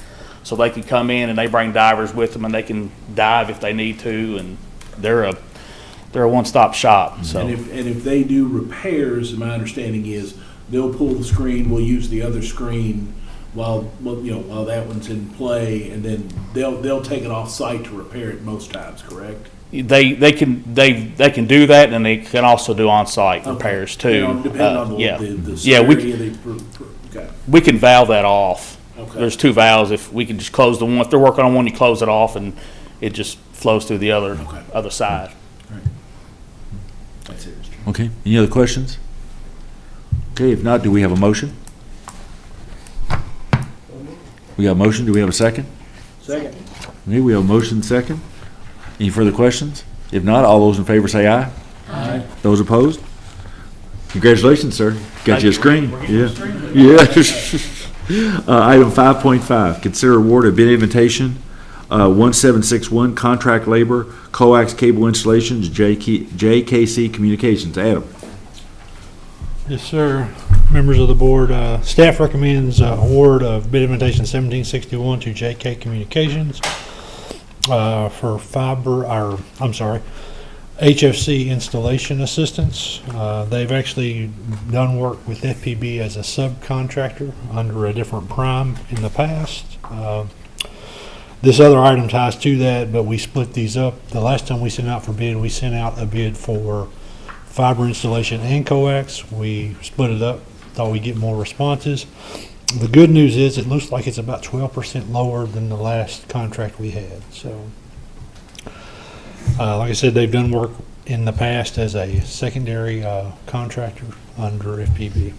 So, Now, are they working in our current area, are they Yes, sir. working on the expansion out in the county, or will they work Yeah. also in the county? No, this is just our existing footprint. This only covers coax, Okay. so our old network, HFC. Okay. The actual cable network. Any questions for Adam? Yeah. Yes, sir. Chairman, in your, Adam, in your description, you said you sent the, directly to 5 vendors. 5 bidders. That JKC was the low bidder. The tab sheet only has JKC. Yeah, they were the only bidder, I'm sorry. Yes, they were the They're only the only bidder. bidder, okay, all right. Well, we have done work with them in the past. Yes, sir. And their work's been satisfactory. Yeah, I apologize for that. No problem. Any other questions for Adam? If not, do we have a motion? So moved. We have a motion. We do have a second. Second. We have a motion and second. Any further discussion? If not, all those in favor say aye. Aye. Those opposed? Contract's approved. Mr. Hillard, item 5.6, consider award of bid invitation number 1762, contract labor fiber installation to Federal Communication on Demand. Yes, sir, that's a catchy name there. Yeah. This is actually for what we consider the county project, the next band.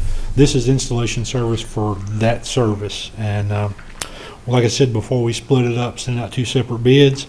We've never done work with these people. We did call and check their references, and I think we got positive. Everybody that called us back or we made touch with gave us positive feedback with them. Once again, they were the only bidder too. So hope everything's in order here. But what this basically does is gives us the ability to get that 4-day, 5-day install time. And, we'll bring them in, train them up and on how we do it. And so we do our direct marketing. If we need to bring more subs in, they can come in and help offset the staff. Or what are you seeing? Are you seeing existing companies expand? Or are you seeing a lot of new upstart companies, given all the federal money and state monies out there across the nation on broadband? I guess what I'm learning more and more is there's a lot of subs working underneath prime contractors, and, just like Custom Cable, Yeah. and, they had a lot of subs. And so I think you're seeing with the amount of money and the market share is those subs dropping out and Breaking out and doing their Right, own. Right.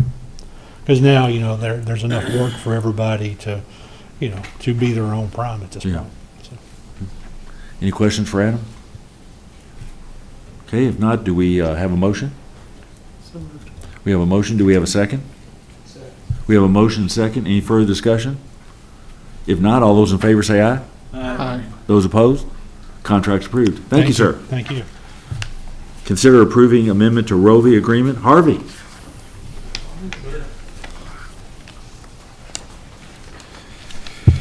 Staff recommends the board approve the amendment to the Rovi agreement for interactive guide services. This amendment extends the term of the current direct agreement 3 years until July 31st, 2025. Rovi is the software that runs on our advanced set-top boxes and enables DVR, video on demand, and search features. The fees that Rovi charges is are covered by the gateway fee, which is paid by customers who have those set-top boxes. There's no rate reset or increase. It just continues their annual increase of 3% or CPI, whichever is greater. The main reason that we engaged with Rovi was to get enriched metadata for Channel 10, so we'll be able to have poster art and advanced metadata for their programs when we roll out our Next Man Stream product. So happy to answer any questions on this item. Questions for Harvey? If not, do we have a motion? So moved. Do we have a second? Second. We have a motion and a second. Any further discussion? If not, all those in favor say aye. Aye. Those opposed? Thank you, sir. Thank you. Consider mutual adjustment to pay compensation plan, overtime policy for mutual aid policy. Ms. Brown, how you doing? Good. Okay. Good evening, board members. The mutual aid agreement specifies the manner in which FPB and other utilities coordinate sharing of crew resources during mutual aid emergency situations. FPB has executed a number of mutual aid agreements over the past several years with utilities in states of Kentucky, Tennessee, Georgia, and Florida. It was noticed recently during a request for help for utilities during a mutual aid event that FPB was not compensating its responding employees consistent with most of the other participants. The current FPB compensation plan does not have a provision or a clause for mutual aid assistance or mutual aid pay compensation. After consulting with KMUA, it is determined that many of the other municipals in the state currently have a policy such as this or are in the process of adopting a policy. Staff asked the board to consider approving mutual aid pay and amend Section X of the compensation plan, subsection C, overtime. This is located in the detailed pages on page 252 with the effective date of August 1st, 2022. The proposed mutual aid response pay policy will be consistent with industry standards on mutual aid pay used by other utilities when responding to mutual aid requests. Does the board have any I questions? think you got a question, didn't you, Steve? I know. You're okay on yours, John? Yeah, Michelle, these mutual aid agreements, when we're sending the crew down to Letcher County, or we send them down to Mayfield and Princeton and those guys, we get reimbursed by them, and then FEMA goes in and reimburses the utilities, is my understanding, correct? I believe, is that, yes. Is that pretty much the way it works? Yes, that's correct. We Yeah. we charge the utility almost like we were a contractor for Right, them. and then they get their reimbursement. And they from turn FEMA that stuff into So- FEMA and get it so back. This is not going to affect our expenses from, this is not going to affect our, there's not going to be an impact on our budget or anything like that in terms of maybe paying them a little more overtime or whatever. It's just going to be in line with what other utilities do when they send their crews on the road. Correct. Okay. Correct. So what have we done, what do we do to date? Or what do we do now? Just So currently, before this policy, our crews would get paid after they have worked 40 hours. So they wouldn't receive the time and a half until after they have worked 40 hours. What this policy is asking is, say if the crew left midday on Tuesday, from the time that they leave, their pay would start at the time and a half. And it doesn't have to, wouldn't have to already have exceeded the 40 hours. in addition to pay, what else compensation do they receive? Like food stipend or? Their food is usually taken care of by the utility, but if you take, for instance, this situation, there was some food available in Eastern Kentucky, some not. Their housing is usually taken care of. Okay. But those are all things we charge. If let's take, for instance, we have to get hotels, we will charge that to the utility at a per diem rate or the actual rate, depending on which one we have. Okay. Same thing with food is that way as well. So basically, when we went down in Western Kentucky, for instance, that's when we really started to figure out that the vast majority of the other utilities were compensating their employees at this level. So KMUA did a study on it. We talked to a lot of other utilities over the next couple of months and kind of came to the conclusion that, our folks were leaving their families, heading out. Again, if you head out on a Monday, you're leaving your families, you're going down there. Everyone else they're running into is getting time and a half. And they were only getting the straight time. Okay, I mean, it makes perfect sense to me. So this is retroactive to the start of this current? Yes. event? Yes. August 1st, yes. Okay, any other questions? If not, all those in favor say aye. I need a motion first. Oh, I'm sorry. No, let's just go straight to the voting. Do we have a motion? I make the motion. Do we have a second? And I will second. Okay. Now, all those in favor say aye. Aye. All those opposed? Just a technicality, Cat. Thank you. That's Thanks, Michelle. Item 5.9, consider award of bid invitation 1763, purchase of remanufactured transformers to Sunbelt Solomon and Emerald Transformers. This is one I think, Vint, you told us about, a meeting or so ago about these were kind of emerging as possibilities? Was it a month ago or a month and a half ago, we got the bids back on the new transformers and had some considerable sticker Yeah, shock. normally we do an annual price contract for new transformers. That bid was open July 7th, and most of them were at least triple the price. And the lead times, the lowest lead times were about 52 weeks. So we've had several meetings, thrown out. One of the ideas to try to fix that is to purchase remanufactured transformers. We've reached out to some of the vendors that sell those. I mean, they've bought surplus transformers from us in the past, and sent a bid out for that instead of awarding the annual price contract. Then is there any reason to think that the remanufacturers won't perform acceptable compared to buying new? I don't believe so. The warranty is actually better. It's 3 years, is that right? One Versus- company, I believe it was Sunbelt, has a 3-year, Emerald was a 5. One was a 3, one was Usually when we're getting new transformers, those are what, a year to 2 years? 1 year, I think, on So the new. warranty's better. Again, most cases, they're largely rebuilt. You're using the same case and some of the things. Sometimes I think the cores may be rewound on some of them. We've never done this particular situation before, to be honest with you. We've had new transformers blow up, numerous ones. We've knocked manufacturers out before because we hang their transformers up and they blow up on the pole, brand new. So, again, you're looking at a bit better warranty. Usually if transformers are going to go bad, they go bad right away within pretty soon once you put them up. We believe, looking at the specs we put out and the things we asked them to go through and provide, we think these will be just as good.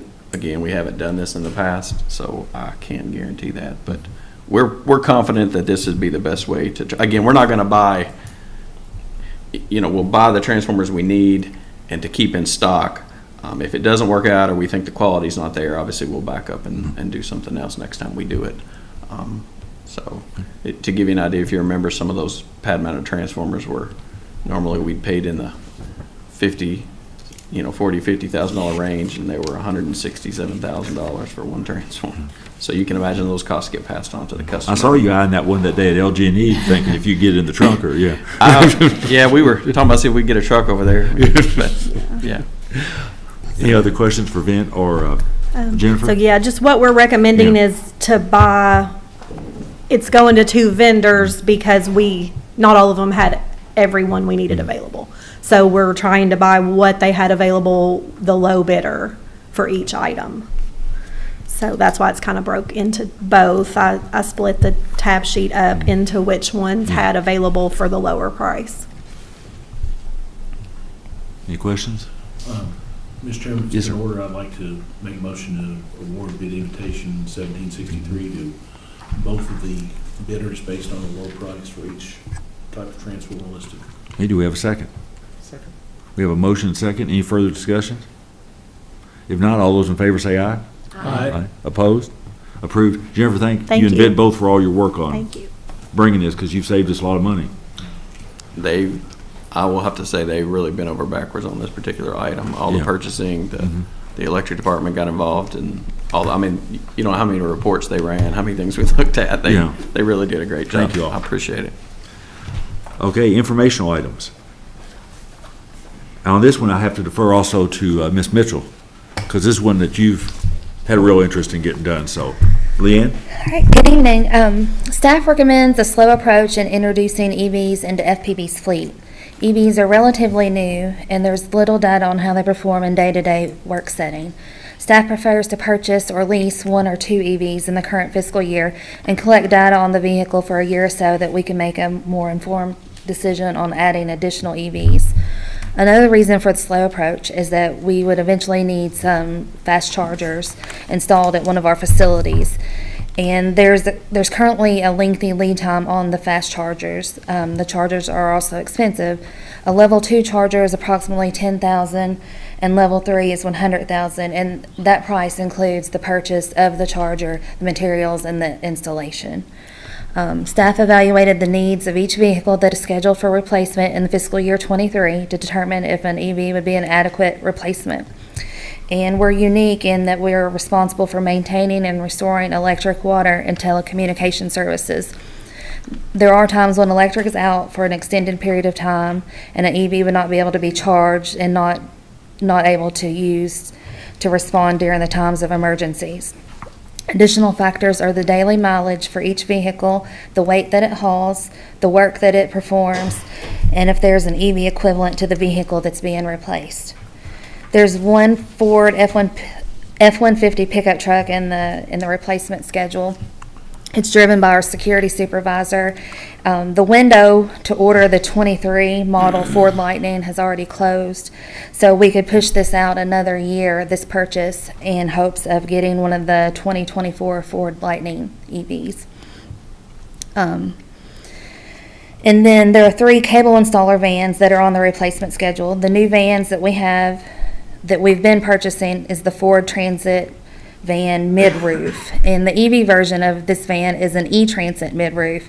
The range for the van is 116 miles, and the range would be a little bit less with weight of tools and equipment added, and where the installers power and charge their tools. The average daily mileage for these 3 vans is 48.47 miles per day. Both the Transit van and E-Transit van are on the Kentucky State price contract now. The Transit van is $44,655, and the E-Transit is $51,100. And after discussions with the telecom superintendent, staff recommends replacing 1 or 2 of these vans with the E-Transit model to serve as test vehicles. And the remaining vehicles on the replacement schedule for 23 are larger vehicles that do not have an EV equivalent or are critical in responding to outages. Catherine, did you? Well, I appreciate your all's work on this, and clearly you've outlined some factors that are important aside from price and availability, but, you know, mileage and weight it hauls and all that. And I do agree with a slow or considered approach and using these 2 vans as kind of the test on, at least on that model. You know, the industry is constantly changing on this, but you all have done the work with the inventory and outlining factors, and it'll just be a matter of kind of looking at them again each time. And so I'm confident in our practices now that have kind of been evolved and instilled, but I'm wondering if we could consider staff drafting a policy that would be in line with this approach, just so we can kind of codify it and know that it's there. Because I guess maybe a year ago, we took the general direction of requesting staff do this, and then per your request, Catherine, we followed up, and everybody has a copy of the vehicle inventory. And so what you're looking at is to formalize something that says as we move past this year, we continue to do that evaluation as vehicles come up. And to give consideration each time. Is this something that can be added to our current, like, fleet replacement policy? I would think so. Yeah. I think so, yeah. You want to take a shot at that and bring it back to us at the next meeting? Sure. That's what that policy would look like, and incorporate what Catherine was talking about with our replacement policy, and and hopefully there'll be another. Is the Ford Lightning, is that the only light-duty truck that's out there that's all electric? That's the only one that I've seen. There's some others that Chevy and Dodge haven't done anything yet? I think Chevy is set to release one in the near future, but I don't think it has been released yet. And there were some other manufacturers that might have been like overseas or something. I've never heard of them before. Because I know on the Ford Lightning, I know like Kane Ford has one that they're not allowed to sell. Really? And it's just on display. And I think they're stickering for 50, 60,000. And I read a report somewhere dealers aren't supposed to sell them because they're supposed to keep them 6 months so people could come and see them. And I think a dealer, don't hold me to it, but it was not in Kentucky, obviously, it was further west. And I think one dealer just went on and sold his for 150,000. Wow. So, I mean, they're getting, and hopefully there's more competition, they'll come down in price and availability. Yeah, there are manufacturers like Rivian is one of the manufacturers that Yes. makes pickup trucks but the number of trucks they sold is very small. Are they going to be here 2 years from now? Mhm. Or what kind of support are you going to get? That's one of the things we need to consider. We're a Ford warranty. Don't we have a certification to do Ford warranty work? Ford certified. We've tried to standardize roughly on Ford equipment because, as you can imagine, they use the same equipment across lines. The drivetrain may be different, but a lot of the other pieces are the same. Suspensions, all that's going to be the same. And so there's a lot of advantages to us trying to standardize. We did that 5 or 6, 7 years ago. It gives us access to like diagnostic programs too. A lot more information in those access. So we do have to train our personnel. So I definitely would recommend against going with a company that is brand new, you know, maybe a little bit till they've proven themselves. So I think looking at the Ford Transits, the Ford F-150s, those other options that we have, I agree with Leanne. I mean, the big three are going to obviously be putting out more and more of these as we go along. I think we're going to have more options, certainly, as we move forward. Sure, Jim. Will the purchase of these one or two vans, is that going to necessitate us putting a charger somewhere on at our either the cable telecom facility or somewhere, or how are we going to how are we going to figure? Well, what do you think would be the best way to handle that? Yeah, we're gonna have to move forward with some charging infrastructure. I mean, you know, depending on some of the vehicles that we move through this process may be take-home vehicles. We may work through a process. The employee may charge them at home, but we also have to have the capability to charge them here fairly quickly at the office. For instance, let's take a cable installer. Let's say something happens at the end of the day. They've driven their 50 miles, and here we go, and we got to keep going the rest of that day and the night. We have to be able to have some charging facilities, obviously, in-house. If the vehicle basically stays at our facility overnight, we have to be able to charge them overnight. The infrastructure to put those chargers, depending on what they are, we don't necessarily need the type that we're putting in downtown that have the network connection. We don't need that stuff. We're not charging someone else. It's coming out of our existing building services, and we're charging those. Those will be much, much cheaper unless you're going to DC charge, and then they're still pretty expensive to do that. We'll have to work on a comprehensive plan on, we have a parking issue out at our service center. As we get more and more of the vehicles, a lot of them are parked in the garage. There is no place to hook chargers up to. We'll have to figure out how we do that, how other companies are starting to do that. Again, we don't even have the vehicle options available for our large trucks yet. Most of them are what's parked inside, but we're going to have to designate some space in our lots that we can charge these. The telecom vans have they have a little bit better situation as far as they park in the same spot every night over there, so that will work a little better. Adam, do you have any comments on that? If you hit on it, Okay. it's basically the on-call, you know, because if you're on call, you're taking a van home. Trying to work out those details, I think we can, you know, figure it out, and that's one reason why we kind of wanted to take a kind of a slower approach, and, you know, not replace every vehicle, but, you know, replace a couple, put them in, see how they work, and see what we need to tweak to, you know, to get them. Well, I think, and I don't know what the options will be. I think Gary sent everybody the summaries of the new federal Inflation Reduction Act, and I don't know if y'all, I started going through it. But anyway, I mean, we know it's going to take a while for Treasury to write the regs. A lot of those bills have run-out dates all the way to 2035, and whether there's going to be the opportunity there, there's a lot of Buy American provisions there which will have an impact on community solar. And I know, Catherine, you and Jason are looking at that in terms of, you know, what makes sense, how we're proceeding to get those tax credits. And I know there's not that many community solar panels made in the U.S. right now, but whether we might qualify for some fast charging stations ourselves for our own operations that we could get. I mean, I think it's probably going to be several months before Treasury gets done writing those regs. I mean, there's a lot to go through there. Even on the bill, the part of the additional 10%, the Build American, those effective date is already set later by 24, 25th. Yeah. So if you want to have that 10% additional each category, include panel or other material, you probably going to have wait longer. But in front, you can have a 30%, I think.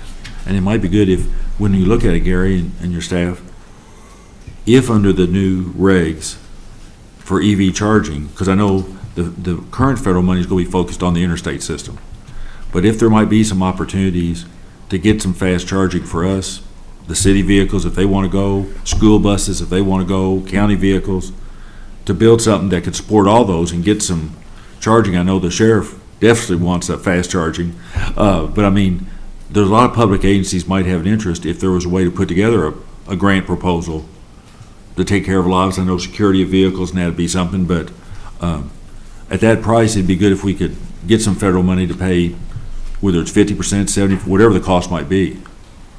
I think you are correct. A lot of actually is the charging funding has come from federal, but is managed by state. Right. State has an office. We had a KMUA meeting. I met the gentleman on the DOT manage those projects.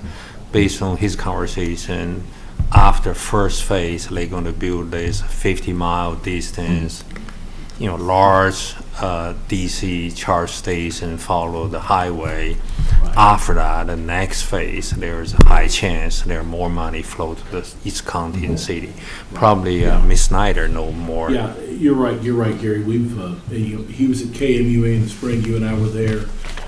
He also, I work for LRC with the Transportation Committee. They presented to us, they've got a plan they've submitted to the federal government. They had to submit their plan by August 1st. It's a three-phase plan. The first phase is the directive of the National Vehicle Infrastructure, Electric Vehicle Infrastructure Plan, NEVI is what it's called, was the 50 miles on the interstate highway. So what we're doing is we're able to meld in our parkway system with that as well, because they're the 4-lane limited access. So that's going to be the first phase. The first phase is they're going to hit those 50 miles just off the interstates, and then they're going to go to branch out to US 23, AA highway, other kinds of major routes that help with connectivity.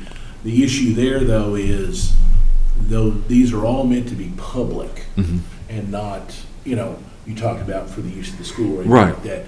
I don't think the NEVI money is going to be one where we're going to be able to use it for any kind of exclusive use for us. So, and Gary was right. They're the requirements for those are a DC charger with four ports at each one. So that's kind of where they're at. So, but I don't know if IRA has got any specific things for infrastructure in terms of, localities or public utilities like us, whether we can take advantage of that or not. There are a lot of part of level 2 charge station, which every vehicle already have it. If it's not, otherwise Amazon, you can purchase even the same brand, less than $2,000. I saw some is $800. But the key still is we need to have 240, 50 amps. Then any vehicle, they carry that charge with them. If at home they have a 50 amp, they can plug in, but we just need to figure out a policy to reimburse our employee.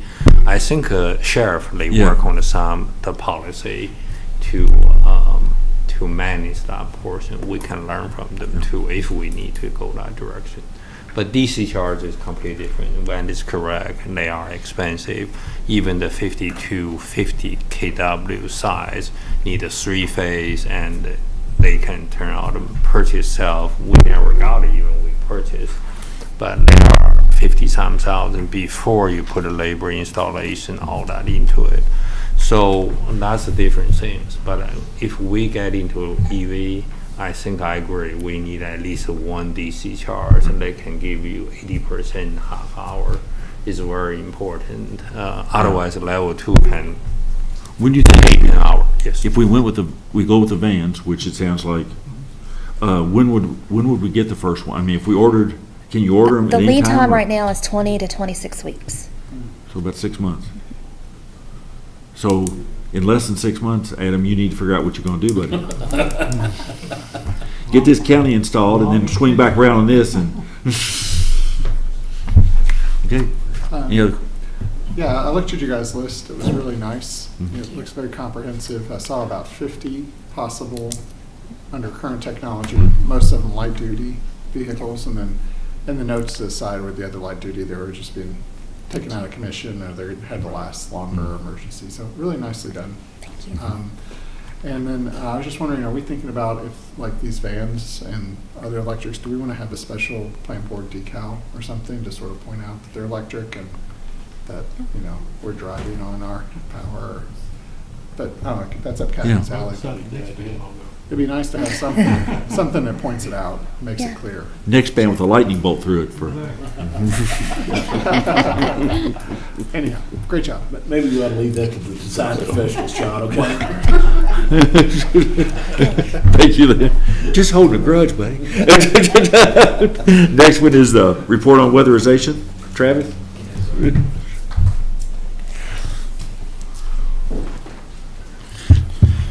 All All right, so last month, we renewed our annual contract with Bluegrass Community Action for energy audit and weatherization services.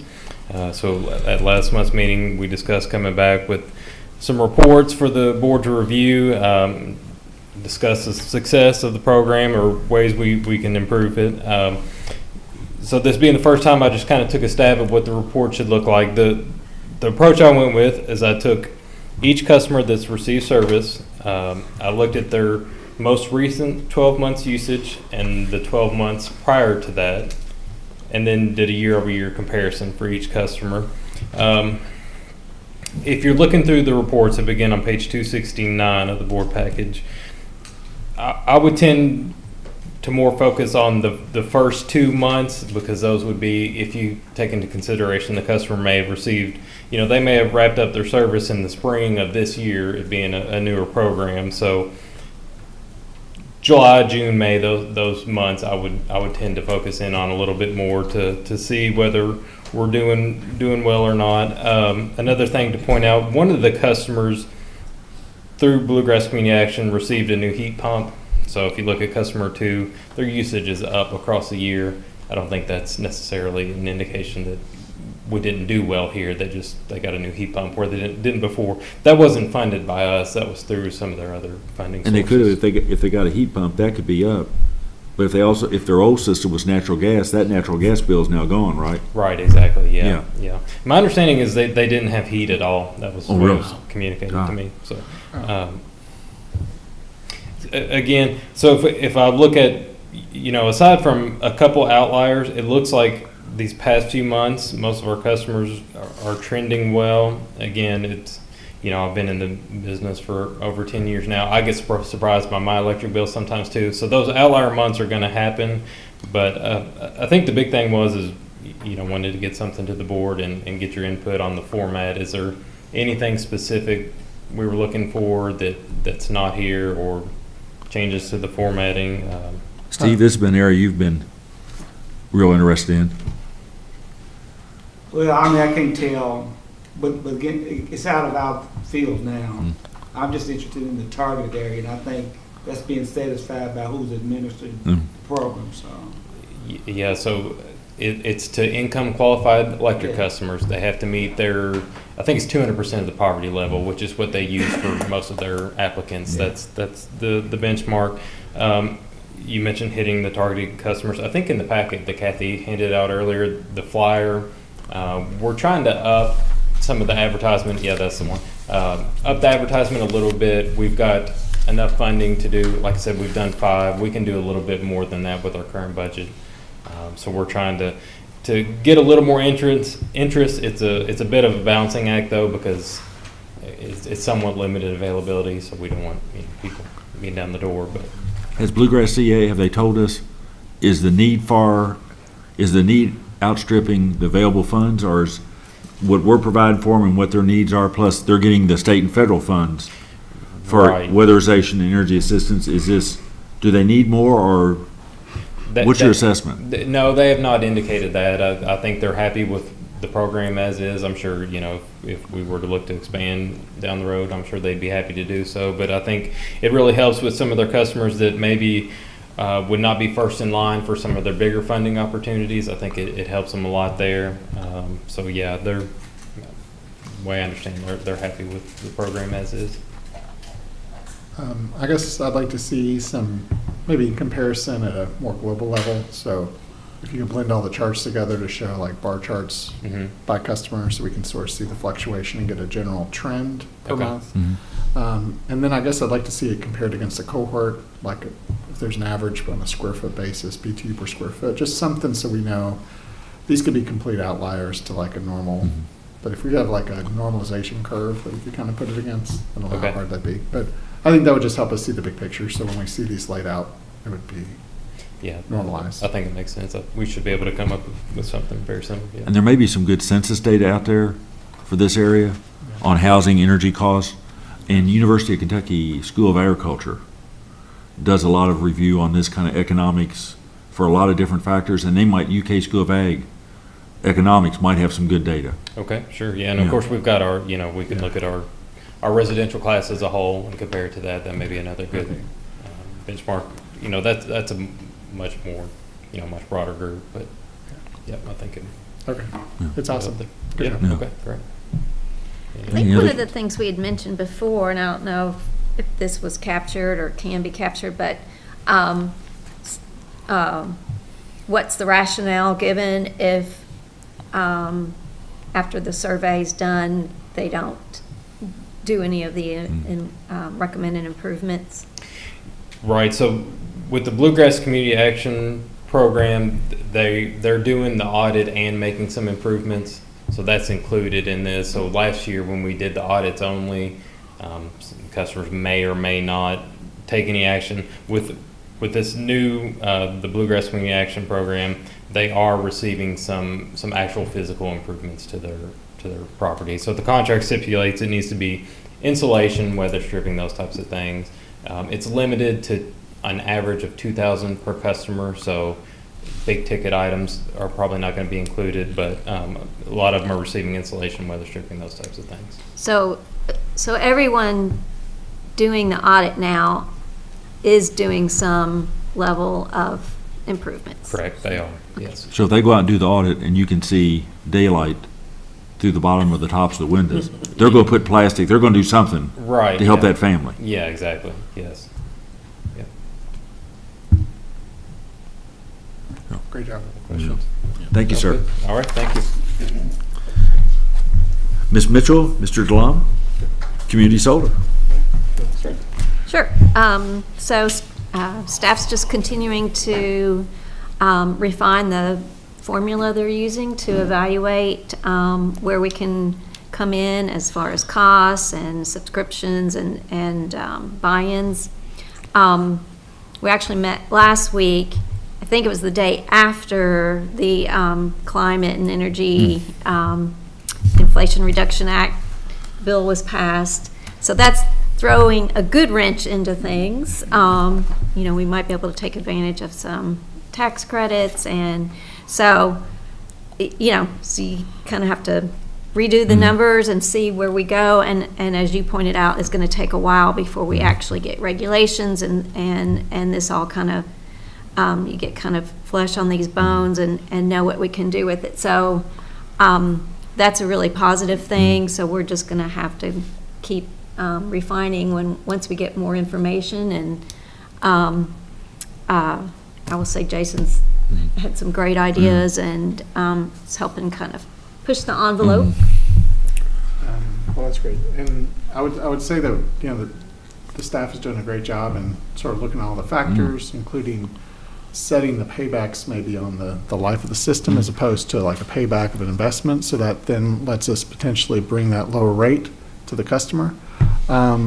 And then also our biggest thing is just demand in the community. Like, I know the board is very serious about not overstripping demand, so we've been looking at a couple options to maybe have potential additional off-takers within the community for demand, almost in a rec program, but we're still exploring that. So that might allow us to build to scale based on the cost and not demand, and then we'll have demand through a few different options. So we're exploring that, but currently the staff is doing a great job. We've gotten the price down a bit lower than what was previously mentioned, but until we get an actual bid, we were not going to be able to nail that down for that first phase of work. And I think, Vint, you mentioned, and you all working with Catherine and Jason, how far, in order to keep the momentum, how much planning and development and prep could we do without jeopardizing the federal tax credit?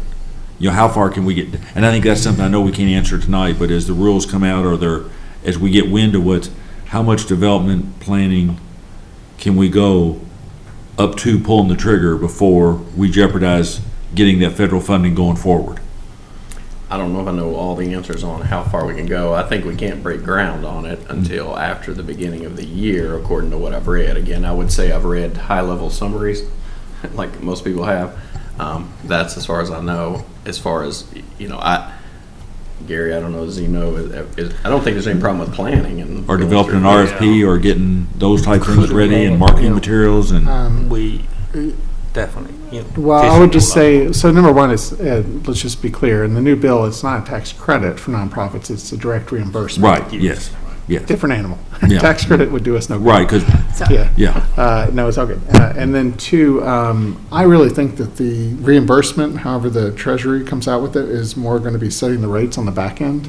So if we can eliminate really the question of demand on the front end, like we're like, okay, we're going to build it, they will come in some form or fashion, then we could probably get pretty far down the road and then kind of let the rate set itself once we're ready to offtake. But there's a little chicken and the egg there. Yeah. I just don't want us to get held up arbitrarily waiting on our hands for a Treasury Department that could be 9 months. Yeah. When we could go ahead and get started. But it's a great wind in our sails for sure. Because, I mean, if you look at those bills, the summaries, I mean, Treasury's got a lot of work to do, but I'm sure there's a lot, whether it's us or the LG&Es or anybody else, there's a lot of people going to be wanting to move forward, so I assume there'll be some pressure on Treasury to move this. Well, and the biggest thing I think we need to consider is that we already have a solar industry that is sort of coming out of a rocky time period with the whole China tariff and all that. And this is dumping jet fuel into that industry. We're going to suddenly have entire sectors open up that have never really been competing: schools, churches, hospitals. So we probably should get moving on this sooner rather than later, at least get somebody locked down, because we could find ourselves in a position with transformers suddenly 2 or 3 years out building a basic solar system. That's more like on the utility scale. So I think it is, if we have a design, we have a plan, we have a piece of land, we have a budget, which we do, we should move forward as fast as we can to lock down a vendor, or we might find ourselves in a position where we can't build one because You bring of up a the good demand. point, because a lot of times what you'll find is on these type of things, there's the assistance there, but the price increases will eat up all the money coming back, because they'll price it. If vendors know there's a limited market, they'll price it so high that they'll actually, it take all the credit, all the reimbursement you're getting back to take you back to where you were. Well, and maybe I'm jaded, maybe I'm not as, maybe I'm as jaded as you've been by the world. Oh, I'm pretty. For good reason. For good reason. People come, if you've got it, they'll charge you for it.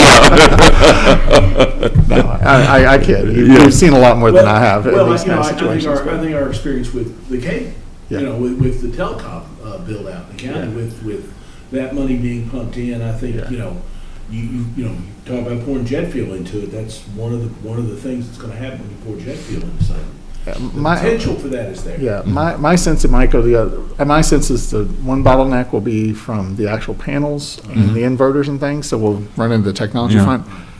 And the other one is quality. We'll have suddenly everybody and their mother become a solar company, just tack the shingle out and be like, oh yeah, I have an electrician, I can do that. Yeah. Or I'm making panels in my backyard. Yeah. Hopefully we don't get to that point, but more people who are calling themselves an installer because they have a parallel service, like, oh, we do electric and lighting. What's solar? It's lighting. Yeah. It's just lighting plus, So we might find ourselves in a quality control issue. So I'd say the sooner we can move forward on at least identifying an RFP, finding some vendors, locking them down for a time frame, and then also what I've generally heard is that December through February is kind of the dead season, just because you can't pour concrete as well. People kind of slow down a little bit, and then they really crank up again in March. So I don't even know if we could, if we even would tried, we could install something this year, but maybe by March we could really hit the ground running. So You would be, and this is just, and it's nothing we can do ourselves certainly, but whether KYMEA could do it, or KMUA could do it, or even the state do it, if there's going to be a lot of federal money and a lot of utilities, municipals doing it, this might be an area that the state very well could go out and try to do some things on some state price contracts. Bid it, have it available, and then you can buy off of it, which would eliminate the quality and the pricing, because then they could set the standards, and this is what it's going to have to be, this is the pricing, and everybody can buy off of it. Yeah.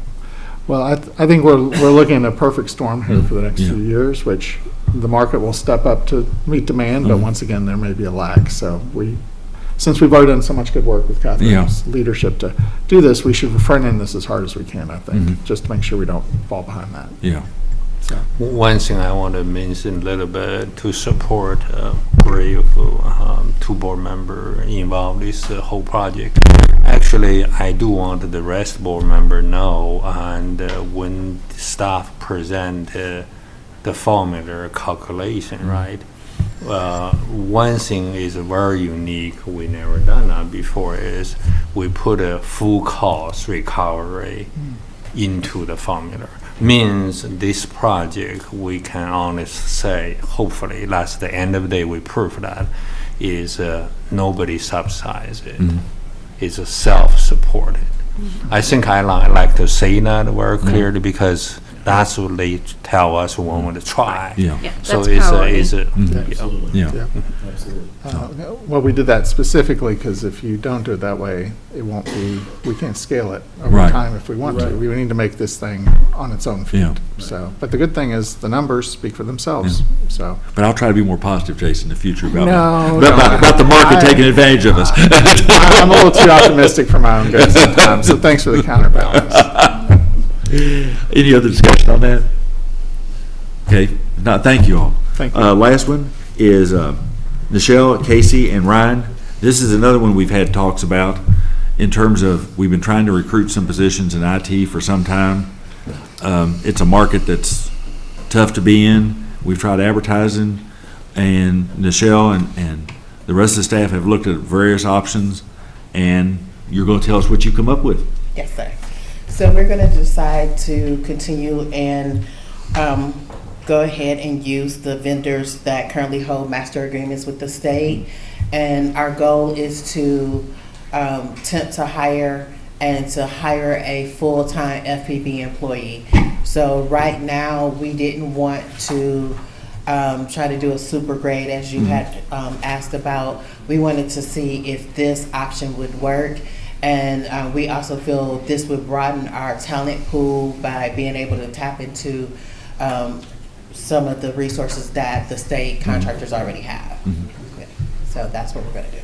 So what we've got, if you remember, there was kind of three approaches we could do.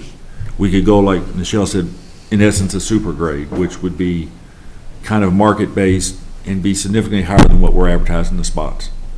The other would be to use the state price contract, which I've had a lot of experience with over the years, and they recruit people, and of course what you have is, you have the same people you would hire as an employee, but then whoever's managing that contract adds their profit on top, which means you're paying for what the employee salary is and another X percent over top. And the other would be just going out for like a personal service contract, just 1099 type employee. My experience with the state price contract has been, once you get the people on staff, they're good people, a lot of state agencies use them, COT, Department of Education, so forth. And once you get them there and depend on them, and they become part of your staff, they never go away, but you're paying that premium. And you go back out to the market and there's nobody there to hire in their place. I think, Nichelle, you said you've built in, or there's some provisions in some of these, there's some incentives to be able to transition these people after a short time, is that right? Correct. You might want to go into that for Okay. the board. So, in speaking with one of the managers with one of the temp agencies, they will adjust where there would be an incentive. So the individual would make a certain amount when they are contracted with us. And then if we decide to retain them, then they would go and receive our compensation, which would be a little bit higher. So therefore, there's an incentive to come on, to sign on with us, opposed to where we're already paying top dollar and can't go up any higher. And so the funds that we're going to pay the temp agency, in addition to having the employee, is funds that we're not paying into the Kentucky retirement while we're going through the temp process. So, And the contribution rate for the Kentucky retirement system is 84% of salary, compared to 28%, which is CERS, which is what we're currently in. The state ARC, which is not an ARC anymore, it's a fixed amount, but it's 84% of salary. And then you add Social Security on and everything else. The state fringe rate's about 120%, 125% of payroll, which makes a lot of these contracts very attractive to the state, because even paying the profit to the vendors is not 125% of salary. So if you hire somebody at $90,000 for the state, with salary and fringe, you're well over 200 in salary and fringe. It's tough in state government hiring state employees because of that fringe rate. So I think we don't have to take any action on this. I think Nichelle's done a lot of work, looked at all the options, tried to look at what UK, state government, everybody else is paying. UK's IT department's about 500 people. But I mean, it's a competitive market, and we need some of these people, and I mean, I think it's a state price contract. We don't have to do anything other than say this is what we want, check the people out. If it doesn't work, we'll be back to where we are today. So unless anybody has any concerns or problems, we can obviously make this an action item, but right now it's for information unless we want to give her some different direction. Does everybody? That sounds good. Okay. All right. Go forth and do good. General manager comments. One thing Gary and I talked about real briefly, and it's never too early to talk about Christmas. For your all's thinking, don't have to do anything tonight. Over the next week, 10 days, 2 weeks, let Kathy Poe know. We might want to consider the December meeting, which is that week going into Christmas, moving that either to earlier that day, like around 1 or so, or that Monday instead of Tuesday, or the preceding Thursday or Friday. Take a look at your plans. Gary's checking with staff's plans to kind of give them that week to plan, and just kind of let Kathy know what your thinking is about a board meeting, and then we'll kind of go from there, and we can discuss it at the September meeting. But Gary pointed out that that's something we may want to think about. Thanksgiving week isn't a problem. Thanksgiving is the week after our board meeting, but the Christmas is going to run right into that week. So if you've got travel plans, that would let staff make some plans, whatever. So That is scheduled for December the 20th, Mhm. which is the Tuesday of Christmas week. Yeah. So, just to give you some insight. yeah, and like I said, just let Kathy know, and then she can kind of put together a consensus, and then we can act on it in September. What are the options? We could go we could go rather than like at 5 o'clock that night, we could go just earlier in that day, or we could do the Monday as opposed to the Tuesday, or we could back up to the Friday before and do it like at 1 in the afternoon, and then clear that whole week out. So whatever works out for everybody. I think the Friday before at 1 is Mhm. probably first good thing to look at. 'cause- And holiday meetings are always shorter. Sometimes. So. Probably my vote. Okay. That would be the 16th. Yeah. December the 16th. Yeah. Friday is Friday. So, Gary, did you have anything else you want to bring up? No. Okay, the next item, Mr. Snyder, I'll turn to you. Mr. Chairman, I'd request permission to call a closed session pursuant to KRS 61A10-1C to discuss pending or proposed litigation regarding an OSHA matter, contract matter, and cost recovery action, as well as pursuant to 61A10-1G, which is a discussion concerning a specific proposal, the open discussion of which would jeopardize the siting of a business. A second. We have a second. All those in favor say aye. Can I add to that? Can I Hold add it. to that Oh, yeah. a grievance We issue? also need to amend that for proposed litigation regarding an employment matter. Grievance, employment matter. That's sufficient. Yes, sir. Thank you. Okay, he's amended that. Catherine, you still second? Okay, we have a motion, second. All those in favor say aye. Aye. We're in closed session. We'll take 5 minutes here real quick.